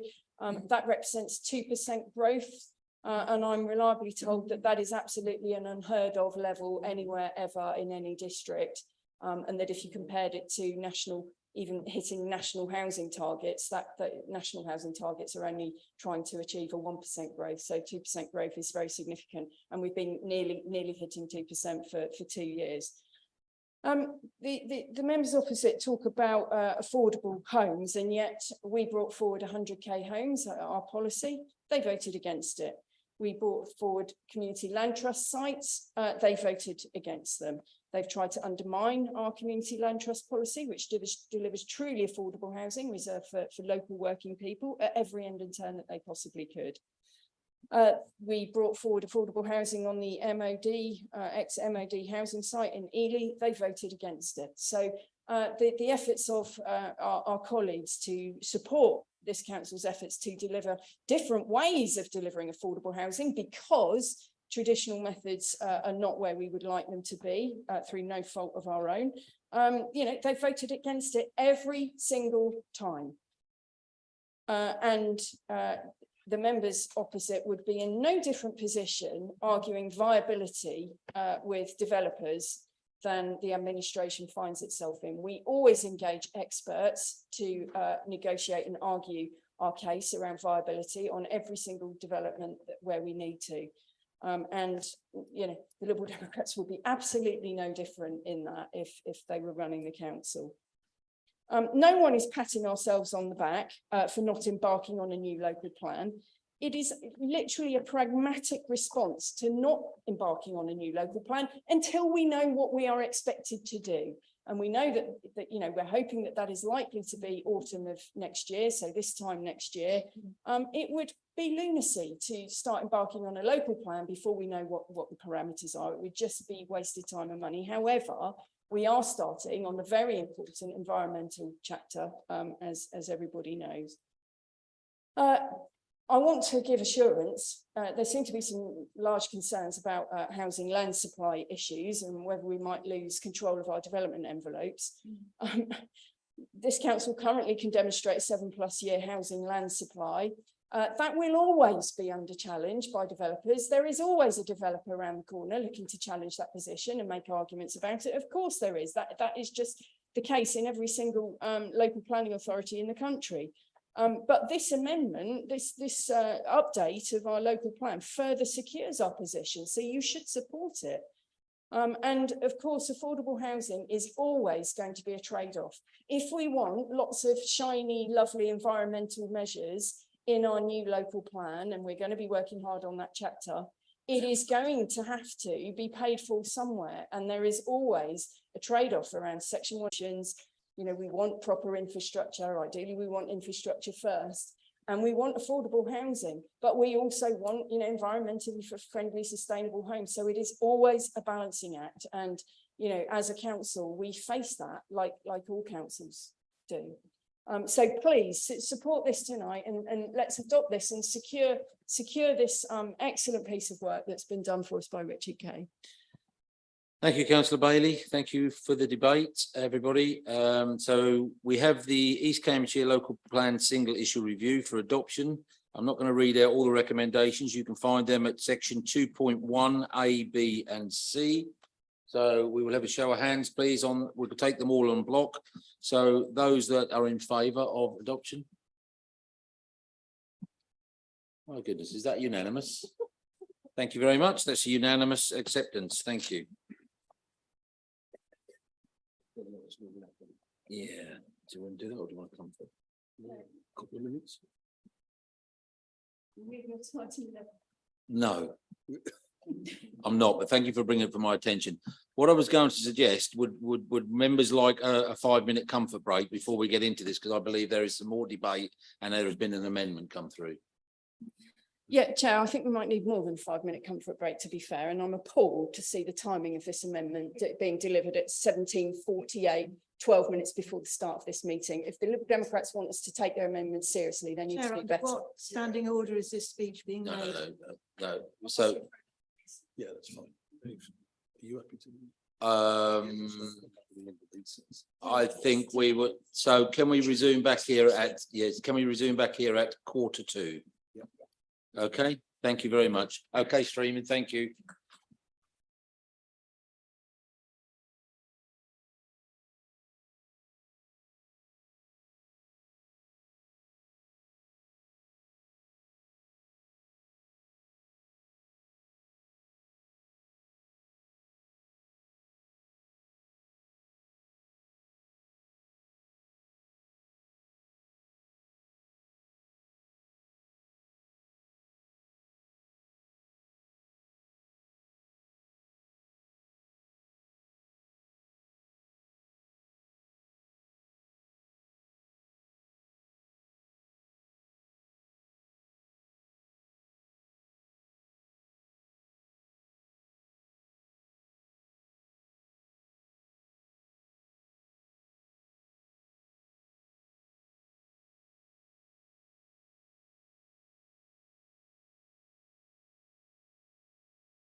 Thank you very much. And for those online, thank you for the patience for rejoining us. And we're now going to move to item 11, the amendments to the memorandum of agreement between ECDC and ECSS. And I'm going to ask for Maggie Camp to introduce the paper, please. Thank you, Chairman. Agenda item 11 proposes some changes to the memorandum of agreement between ECSS and the council in relation to the reporting of overspends and underspends of £50,000 to the Operational Services Committee and the addition of revised key performance indicators. These are detailed in appendices 1 and 2 of the report. A further matter for council to note are the revised red rated risk register entries in relation to ECSS at A6 and the addition of A7 in relation to the council's waste service, both of which are detailed into appendix 3. And I also report that the audit committee on Monday of this week formally acknowledged and supported the requirement to amend the memorandum of agreement as detailed in the report. In summary, Chairman, the recommendations detailed in paragraphs 2.1 and 2.2 are to approve the proposed changes to the MOA, the addition of the revised KPIs, and for council to note the revised and additional risk register entries. Thank you. Thank you very much. Do we have a proposer for this paper? Proposed. Thank you, councillor Bailey, and a seconder. Hey, Chairman, I second and reserve my right to speak. Thank you. Now, of course, we have an amendment to this. The amendment is from councillor Kane. So councillor Kane, would you like to present your amendment? I'm happy to move the amendment. Yes. Do you need a Yeah, second? then we'll go to the right. If we could tell the seconder for your amendment. Chair, I'd second No the problem. amendment and reserve my right. No problem. Okay, so would you like to move the motion? Thank you. The amendment, sorry, not the motion, the amendment. Thank you, Chair. Members have the amendment in front of them. I do apologise that it's come late. It is within the council's constitution. As we heard, Audit Committee met on Monday I tabled a lot of questions and I've spent some time going through those questions, through the discussions on Monday, trying to draft this amendment. I'm seriously and genuinely worried about the recommendation that is before council tonight, and I'm asking us to take time to do this properly. So clauses 3.5 and 7.3 of the shareholder agreement, they clarify that the directors are responsible for managing the finances of ECSS. That is also a legal duty. It also requires them to keep ECDC informed of material changes. That leaves the judgment where it belongs with the directors of ECSS. They have to tell us of material changes. That is already there in the shareholder agreement. Now, interestingly, clause 9 of the shareholder agreement clarifies that nothing in the agreement fetters either ECSS or ECDC. Now, the proposed change to the MOA contradicts 3.5 and 7.3 by completely overwriting them with some very specific requirements for the directors to review the management accounts quarterly and only quarterly, which I would say is not enough for a company that had a significant overspend last year, and also requires them only to tell us if there's an overspend of 50k, which is very different from what's in the shareholder agreement. But worse than that, it would fetter the directors, and it's illegal to fetter directors. Operational Services agreed the KPIs, but the proposed amendment to the MOA waters these down with some tolerance. This needs to be properly reviewed by Operational Services. We can't properly assess them here tonight. There's no opportunity to properly question officers, to understand what they mean and what implications they have for when the council can claw back money from ECSS. There's no urgency for this to be approved. It should go to Operational Services to review. As we've heard, the risk register is now showing that there's an extra risk for ECSS and that both the risks for ECSS are 20, residual risk of 20. This council's risk appetite is 16. So those are a serious level of risk, and I think we should at least note with concern rather than just note. And then I think we need a proper independent review. This is what I asked for in February when Councillor Bailey and Councillor Huffer said, no, there's no problems, it's not needed. We need a proper independent review because the Chief Executive has identified significant weaknesses in governance at ECSS and between ECSS and ECDC. The external auditors have raised material uncertainty related to going concern. And this is something that everyone should be worried about. I was told at Audit Committee that ECSS board approval is not required before the managing director can agree revised terms and conditions with staff, despite the fact that these cause a £314,000 overspend against budget. That didn't even need to go to ECSS board, and therefore it didn't come to ECDC. So we had no warning. We need an independent review of governance, and that should include reassurance about the status of observers and directors, and whether those are titled as directors or de facto directors, and whether they've properly fulfilled their responsibilities. Chair, Council is taking a real risk if they vote for the recommendation as it stands. My amendment is trying to address those risks and trying to do this properly. I urge people to vote for my amendment and I request a recorded vote. Recorded vote noted. Thank you very much, Councillor Kane. We're now on to the debate on the amendment. Anybody want to speak on the debate on the amendment? Councillor Hunt, please. Yes, when I get an agenda, I sit at home and I read it and I think what's going to go wrong with this, what could go wrong, what does this mean? I look things up and I spend a lot of time forming an opinion. I just think it's absolutely outstanding that I was handed an email this afternoon and its time was 5:48 for a 6 o'clock meeting. And that's when it was with Tracy, presumably up in her office.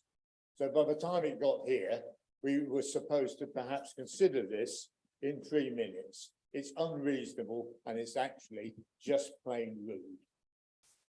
Councillor Hunt, if I may on that one, for the benefit of everybody, the rules of the Constitution state that this is allowable. Okay, so maybe the issue here is the rules of the Constitution, not what has actually happened. And I think that's in all fairness to Councillor Kane, who has only followed the rules of our Constitution. Okay, but I think your point is fair. Chair, for clarification, I know the rules. That doesn't preclude good manners. Okay, thank you. Anybody else wishing to speak on? Thank you very much. You go ahead, please. Well, I'd just like to say that I think we should be thanking Councillor Kane for going to such a great deal of trouble to scrutinise the document so carefully and thoroughly after a meeting which only took place on Monday.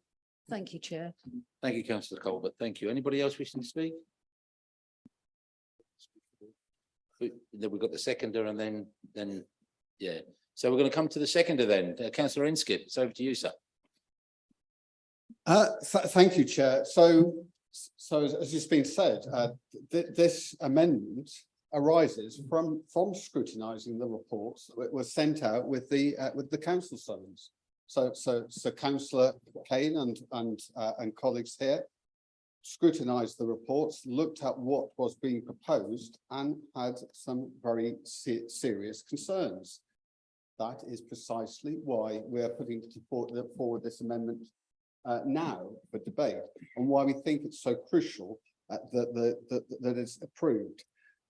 Very importantly, as Councillor Kane has said and clearly explained, if you look at the new paragraph 4.3, that is in direct contradiction to clauses 3.5 and 7.3 of the shareholders agreement, and it will fetter the directors. That's not a. I think you can, if you just read the changes, it's very clear that is the case. I don't think you need to be. I don't think it requires a great deal of time or attention to read that. And I think anybody who had carefully read the papers before the meeting would have had that same concern that councillor Kane, myself are raising here today. It's worth, so, and if, for example, if councillor Hunt is concerned, he hasn't had time to consider that and needs more time, then perhaps we should be looking to adjourn and come back at another point rather than just pushing through these changes. That's an option that is open to us if he doesn't want to support the amendment. But if he has any concerns, I would suggest it would be very unwise of him to reject the amendment and then support the and vote through the modifications. Prior to May, I served as a member of this authority's audit committee, and I repeatedly raised concerns about the governance of ECSS that weren't taken up. And in particular, I repeatedly challenged the rating of the risk that of East Cam Street Scene to deliver their business plan. And I raised that risk because at the time we had on our streets, and I know Councillor Hunt was one of the affected councillors, one of the affected residents, we had bins going for up to a week uncollected. So it was very obvious, not just to councillors, but to ordinary residents, that ECSS was failing to deliver. And even the metrics which weren't, and the KPIs which weren't particularly good at the time that were reported to the Operational Services Committee showed that failure to deliver. So, clearly that risk was wrong, and it's good that that's been acknowledged, but it shouldn't have taken that long. And as Councillor Kane says, we shouldn't just be noting, but we should note with concern that we had a risk that was so at odds with the reality for so long. Last Monday morning, as a member of the Combined Authorities Audit and Governance Committee, I attended what I have to say was an excellent training session with an external expert on the legislation affecting local authority companies. There was a particularly interesting discussion about the roles of observers on company boards. I would say I think it would be very beneficial to provide similar training to members of this authority, and I would highly recommend the expert that the Combined Authority engaged to deliver that training. We were told that an authority would need to take great care if councillors were appointed as observers, especially if they held a senior position. They risked being seen as influencing the decision if they participated in any sort of discussion, and effectively would then become a de facto director and would be liable if the company ran into difficulties. I also assume in that case, whilst they were normally acting as observers, if they were becoming de facto directors, they wouldn't be covered by the director's liability insurance because the council was assuming that they were not so. This is a really serious matter, and I think if anybody members do not want to, or not sure whether or not to support the amendment, please think about, do not just go through and blindly propose the changes. These are serious concerns. I ask everyone to support the amendment. Thank you for your time. Thank you. So we've got Councillor Bailey to sum up, please. Yes, thank you. On the amendment, Yeah, thank you, Chair. And I do want to thank Councillor Kane for her acknowledgement of the lateness of the amendment, not constitutional lateness, I acknowledge. Thank you for that. So we have taken advice of our officers, and we are assured that the amendment to the MOA is not at odds with the shareholder agreement. This is in addition to the shareholder agreement. The audit committee supported the position, and this provides further definition in addition to the shareholder agreement. Management accounts already go to Operational Services Committee quarterly, which is effectively reporting as soon as the information is available. And this requires the company to formally notify Operational Services Committee over and underspends, as well as mitigations around that. So it actually strengthens the reporting position, and that is why we will not be supporting the amendment, Chair. Thank you very much. So that means we now go to the recorded vote on the amendment. Tracy, over to you. Thank you. Thank you, Chairman. When I call your name, will you say whether you're voting for, against or abstaining on the amendment? Councillor Chika Akinwale. Councillor Christine Ambrose Smith. Against. Councillor Anna Bailey. Against. Councillor David Brown. Against. Councillor Ian Bovingdon. Councillor Charlotte Kane. For. Councillor Christine Colbert. Councillor Lorna Dupre. For. Councillor Lavinia Edwards. Councillor Mark Goldsack. Against. Councillor Martin Goodall. Against. Councillor Catherine Holtzman. For. Councillor Keith Horgan. Councillor Julia Huffer. Against. Councillor Bill Hunt. Councillor Mark Inskip. For. Councillor James Lay. Against. Councillor David Miller. Against. Councillor Kelly Pettit. Against. Councillor Robert Pitt. Councillor Alan Sharp. Against. Councillor Caroline Shepherd. For. Councillor John Trapp. For. Councillor Lucius Bellicott. Against. Councillor Mary Wade. For. Councillor Gareth Wilson. For.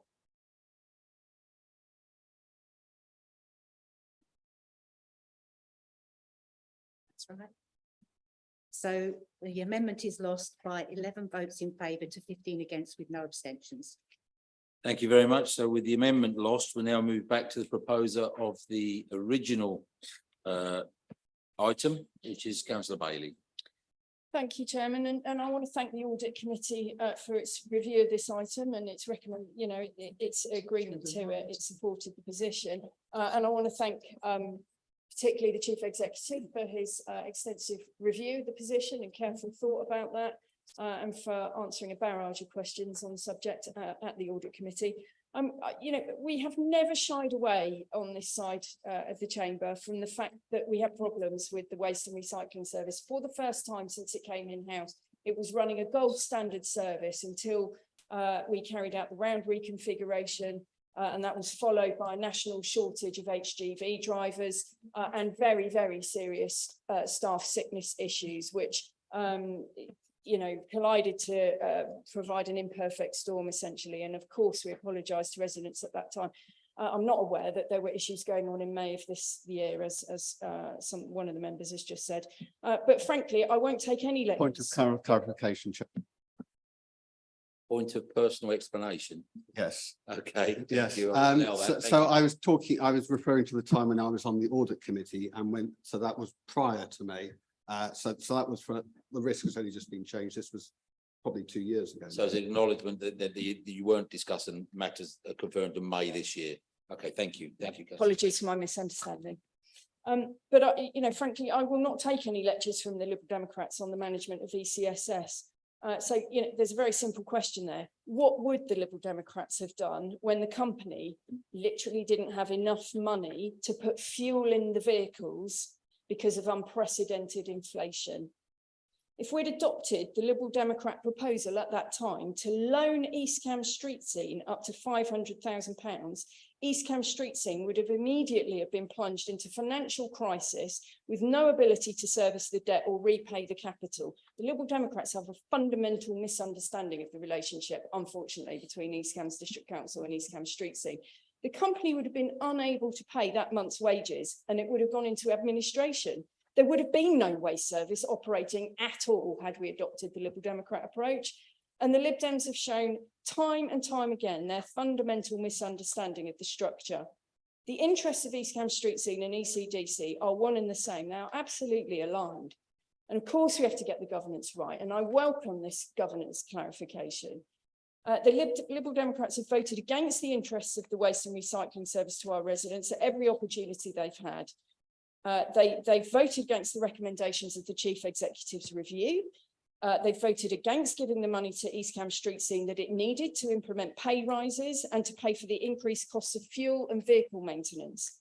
The Lib Dems voted against our budget, which included funding to improve East Cam Street scene. Improvements include increased wages, new vehicles, new in-cab technology, a new contract for small fleet maintenance, depot improvements, staff training and health and wellbeing initiatives. So why won't the Liberal Democrats support these measures and get behind East Cam Street scene and help the council to run an excellent waste and recycling service that it used to do?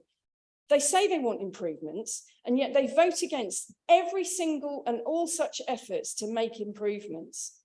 And now it appears that they will also vote against this amendment to the memorandum of agreement, which is put there before us to provide further information, additional clarification in a timely fashion, so that everybody is fully aware of overspends and underspends as soon as the organisation is aware at the next available opportunity. That has got to be a good thing. Thank you, Councillor Bailey. The debate on the original paper now is open. If there's any speakers on that before we go to the second, is there any? Councillor Kane, thank you. Thank you. There's been quite a lot of talk tonight about how this was approved by the Audit Committee. Members may be interested to hear that I asked to have relevant people come to the Audit Committee, which is in line with CIPFA, the Chartered Institute of Public Finance and Accountancy. It's in line with their guidance. So I asked to have directors of ECSS, the company secretary, the observers, the ECSS external auditor, and the risk management group. I asked to have those people invited to the meeting so that we could properly question them as an audit committee is meant to do. I was told that they would not come. They would not even be invited by the chair. I asked questions in writing. Many of them were not answered, and I was instead told that I can only ask written questions of officers of the council. So the audit committee cannot question the people it needs to question in order to properly assess whether this is a good way forward or not. And we were asked, what would the Lib Dems have done? Well, I tell you what we'd have done. We'd have set the company up, if that was how we were going to do it. We'd have set it up properly in the first place. We'd have set it up with good governance. We'd have made sure that we appointed directors who were going to regularly review the management accounts, who would read the shareholder agreement and would inform East Cams early if things were going wrong, as indeed they did, to be fair, in 2021. Had East Cams been told in the summer of 2022 that there were issues, then we could have worked with ECSS on how to address them. Had we been told that the terms and conditions were going to cost more than £250,000 over budget, we could have had a proper discussion on how to deal with it, instead of suddenly being faced in February with a decision bounced on this council. And as to saying we don't vote for improvements, we'd be very happy to vote for improvements. We just voted for an improvement on the amendment. What the administration are putting forward aren't far from improvements. In this particular case, on the MOA, it actually makes the situation worse. At the moment, it is extremely clear in the shareholder agreement that the directors are responsible for the proper financial management of the company. That is the legal position. That's what the shareholder agreement is. Now we're taking it away from them and we're saying, as long as you review the management accounts on a quarterly basis, that's fine by us. We're also taking away the director's responsibility to report to us on material changes by sticking in a random figure of 50,000. I would point out that's a figure that, as per the chief executive's briefing to us, they wouldn't have to report the current overspend because they're forecasting that that will only be 47,000 by the year end. These are not improvements. These are actually making what is already a mess an even worse mess. And so I cannot and will not support this recommendation. And I would like a recorded vote. Thank you, Councillor Kane. Councillor John Trapp. Thank you. A slight matter of numbers, as Councillor Lay has said. I did mathematics some time ago. One looks at the inherent risk in the corporate Appendix 3 corporate risk register, and here, unless I've got my eyesight wrong, 5 times 5 ends up at 20. That's inherent, and both times actually. They did get the residual risk right, it's 5 times 4 is 20. The other one I am concerned about is table 1, the key performance indicators, which is very laudable targets. I'm slightly worried about the tolerance. I know things might slip some of the time, but what it does, there's no sort of limit on how much one can tolerate this. So, for instance, if one talks about the percentage of productive days, it's meant to be 94%. Is 90% the new 94%? Is it always going to be down to the lower tolerance? It might be, I think a better way of saying it would be to say, well, you could tolerate perhaps every quarter something down to 90%, but it should be back up to 94% as soon as possible. That's the tolerance should be on a sort of quarterly index, not just saying tolerance, that's what we're going to have. So those kind of things I really think we ought to be looking at. By the way, I really welcome the openness of these key performance indicators. I think the last set of key performance indicators were totally opaque and didn't seem to make any sense at all. So I'm glad that we're having something, but I do think we ought to be looking at what does the tolerance mean. Thank you. Thank you, Councillor Trapp. Councillor Sharp, please. Thank you, Chair. Again, I'll be relatively brief. I mean, since joining operational services at the end of May as Vice Chairman, I've been really infused by the work that has been done by officers and ECSS directors to correct issues around governance that have been acknowledged tonight. But I just really want to touch on one thing that, that's been mentioned across the room. If this council had agreed to the Liberal Democrats amendment back in February, I think it was, that the 500,000 should have been a loan rather than additional management fees, then we wouldn't be sitting here with ECSS because it would have been immediately insolvent. So, get the facts right. Thank you. Councillor Inskip.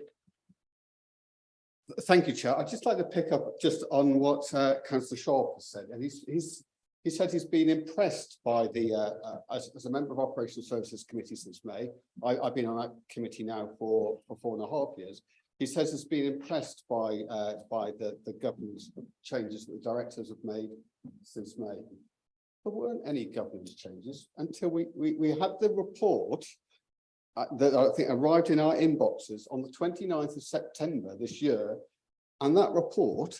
That's the report that tells us about these serious these governance failures. That says there have been governance failures in relation to the memorandum of agreement, which does not provide a formal mechanism to escalate no projected overspends. It goes on. There are a number of other findings. None of those were reported to the Operational Services Committee before that report came out.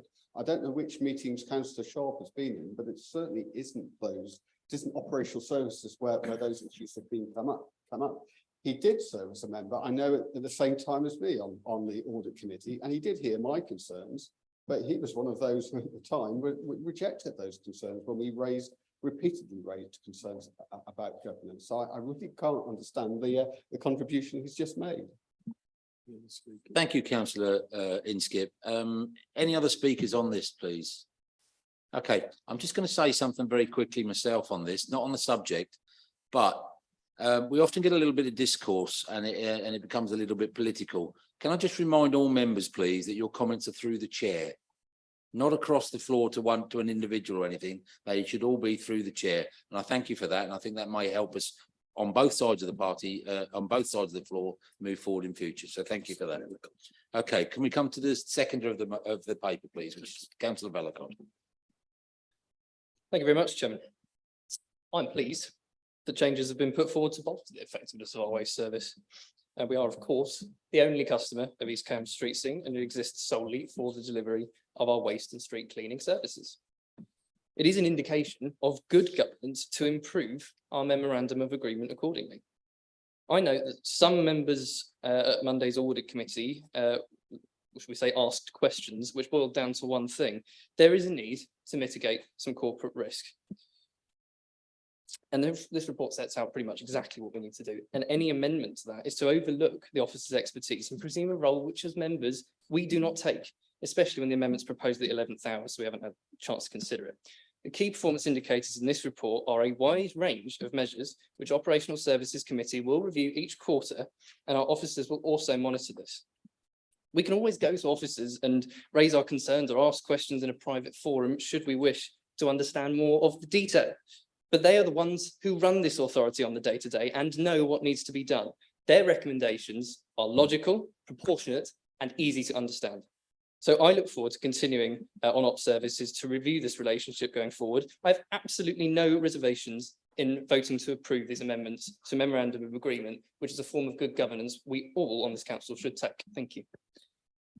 Thank you, Councillor Vellacott. We now conclude the debate and go back to the original supporting Well, paper. just really quickly, I just want to say that officers have explained the position about attendance at audit committee ad nauseum. I don't think any further clarification can possibly be given or required. So to keep rolling it out is just painful in the extreme. And I would just, reiterate what Councillor Vellacott has just said, that Councillor Kane, of course, can meet with officers at any time. She only has to ask. The truth is, she's not really interested in doing that. Okay, so we're now, Councillor Kane. Point of personal information. Personal explanation. Explanation. I do meet with officers when I want to in private. Thank you. Okay, thank you. Okay, we're going to move to the recorded vote then. Keeping you busy tonight, Tracy, so if it can come over to you when you're ready, please. Thank you, Chairman. You are now voting on the motion as in the report. Can you tell me whether you're voting for, against or abstaining when I call your name? Councillor Chika Akinwale. Against. Councillor Ambrose Smith. For. Councillor Bailey. For. Councillor Brown. For. Councillor Bovingdon. Councillor Kane. Against. Councillor Colbert. Councillor Dupre. Against. Councillor Edwards. Councillor Goldsack. For. Councillor Goodall. For. Councillor Holtzman. Against. Councillor Horgan. For. Councillor Huffer. For. Councillor Hunt. For.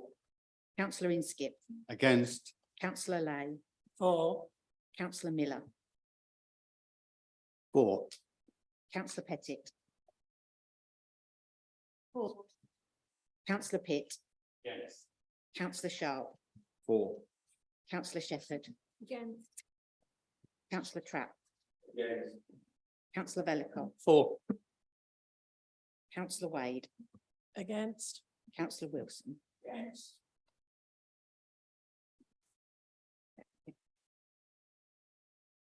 So the motion is carried by 15 votes to 11 with no abstentions. Thank you very much. Thank you, everybody. I would now like to move on to questions of the Cambridge and Peterborough Combined Authority updated reports. Can I remind people that we have representatives that sit at the CPCA on our behalf, and you are entitled to ask them questions on the report as published. I'm seeing an absolute cavalry charge of questions on this matter. Not, so we will move on. We're going to move on to item 13, actions taken on the grounds of urgency. This is noting, yeah. Councillor Kane. So yeah, anybody can come in and talk about it, but Councillor Kane. Thank you, Chair. I'm confused because it says we're to note the action taken by the Chief Executive on the grounds of urgency.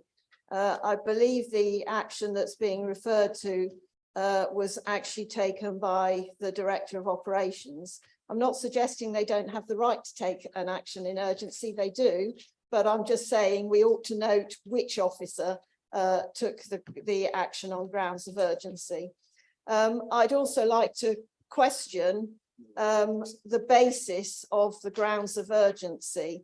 It didn't strike me at the time that it met the criteria for urgency. So I'd like to understand in what sense it did. And that's been even more underlined when I discovered that in fact, we've only committed 7,000 of it. The other 23,000, we haven't even let a contract. So that really just goes to show it isn't urgent at all. It could have come properly through council meetings and been properly agreed. And while I'm on my feet, I can't resist. Councillor Hunt said, "There's people have spoken, listen to the people."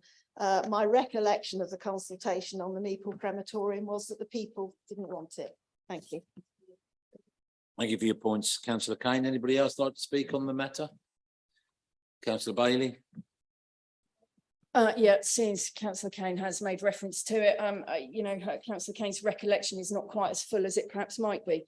The consultation, which was responded to by a massive 188 people, 85% of which, by the way, said they had an important family allegiance to the site as an outdoor centre. So they were obviously coming from that point of view. But when they were questioned about the discovery of the rich ecology and biodiversity on the site, this is a designated county wildlife site, and the proposed crematorium project, which at its core aims to protect and enhance the ecology of this site, 73% of respondents considered this to be very important and 16% considered it to be important. So respondents to the consultation supported the position of protecting and enhancing the biodiversity.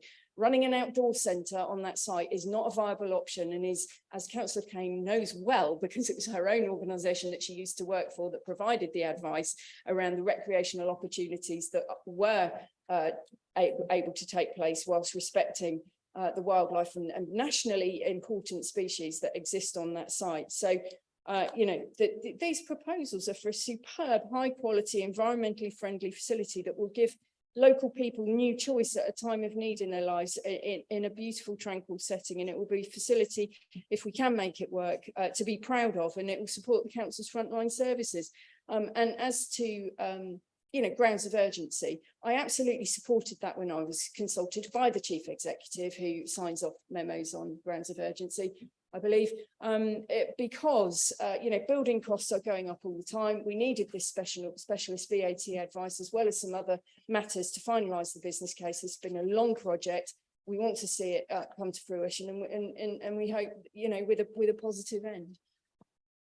Thank you very much. With no further speakers on that, then that has been duly noted. I would like to thank everybody for their contributions tonight. And I would like to thank those that are online for sticking with us, or those that are watching this on playback. Thank you very much for your time tonight. That concludes the meeting. Thank you.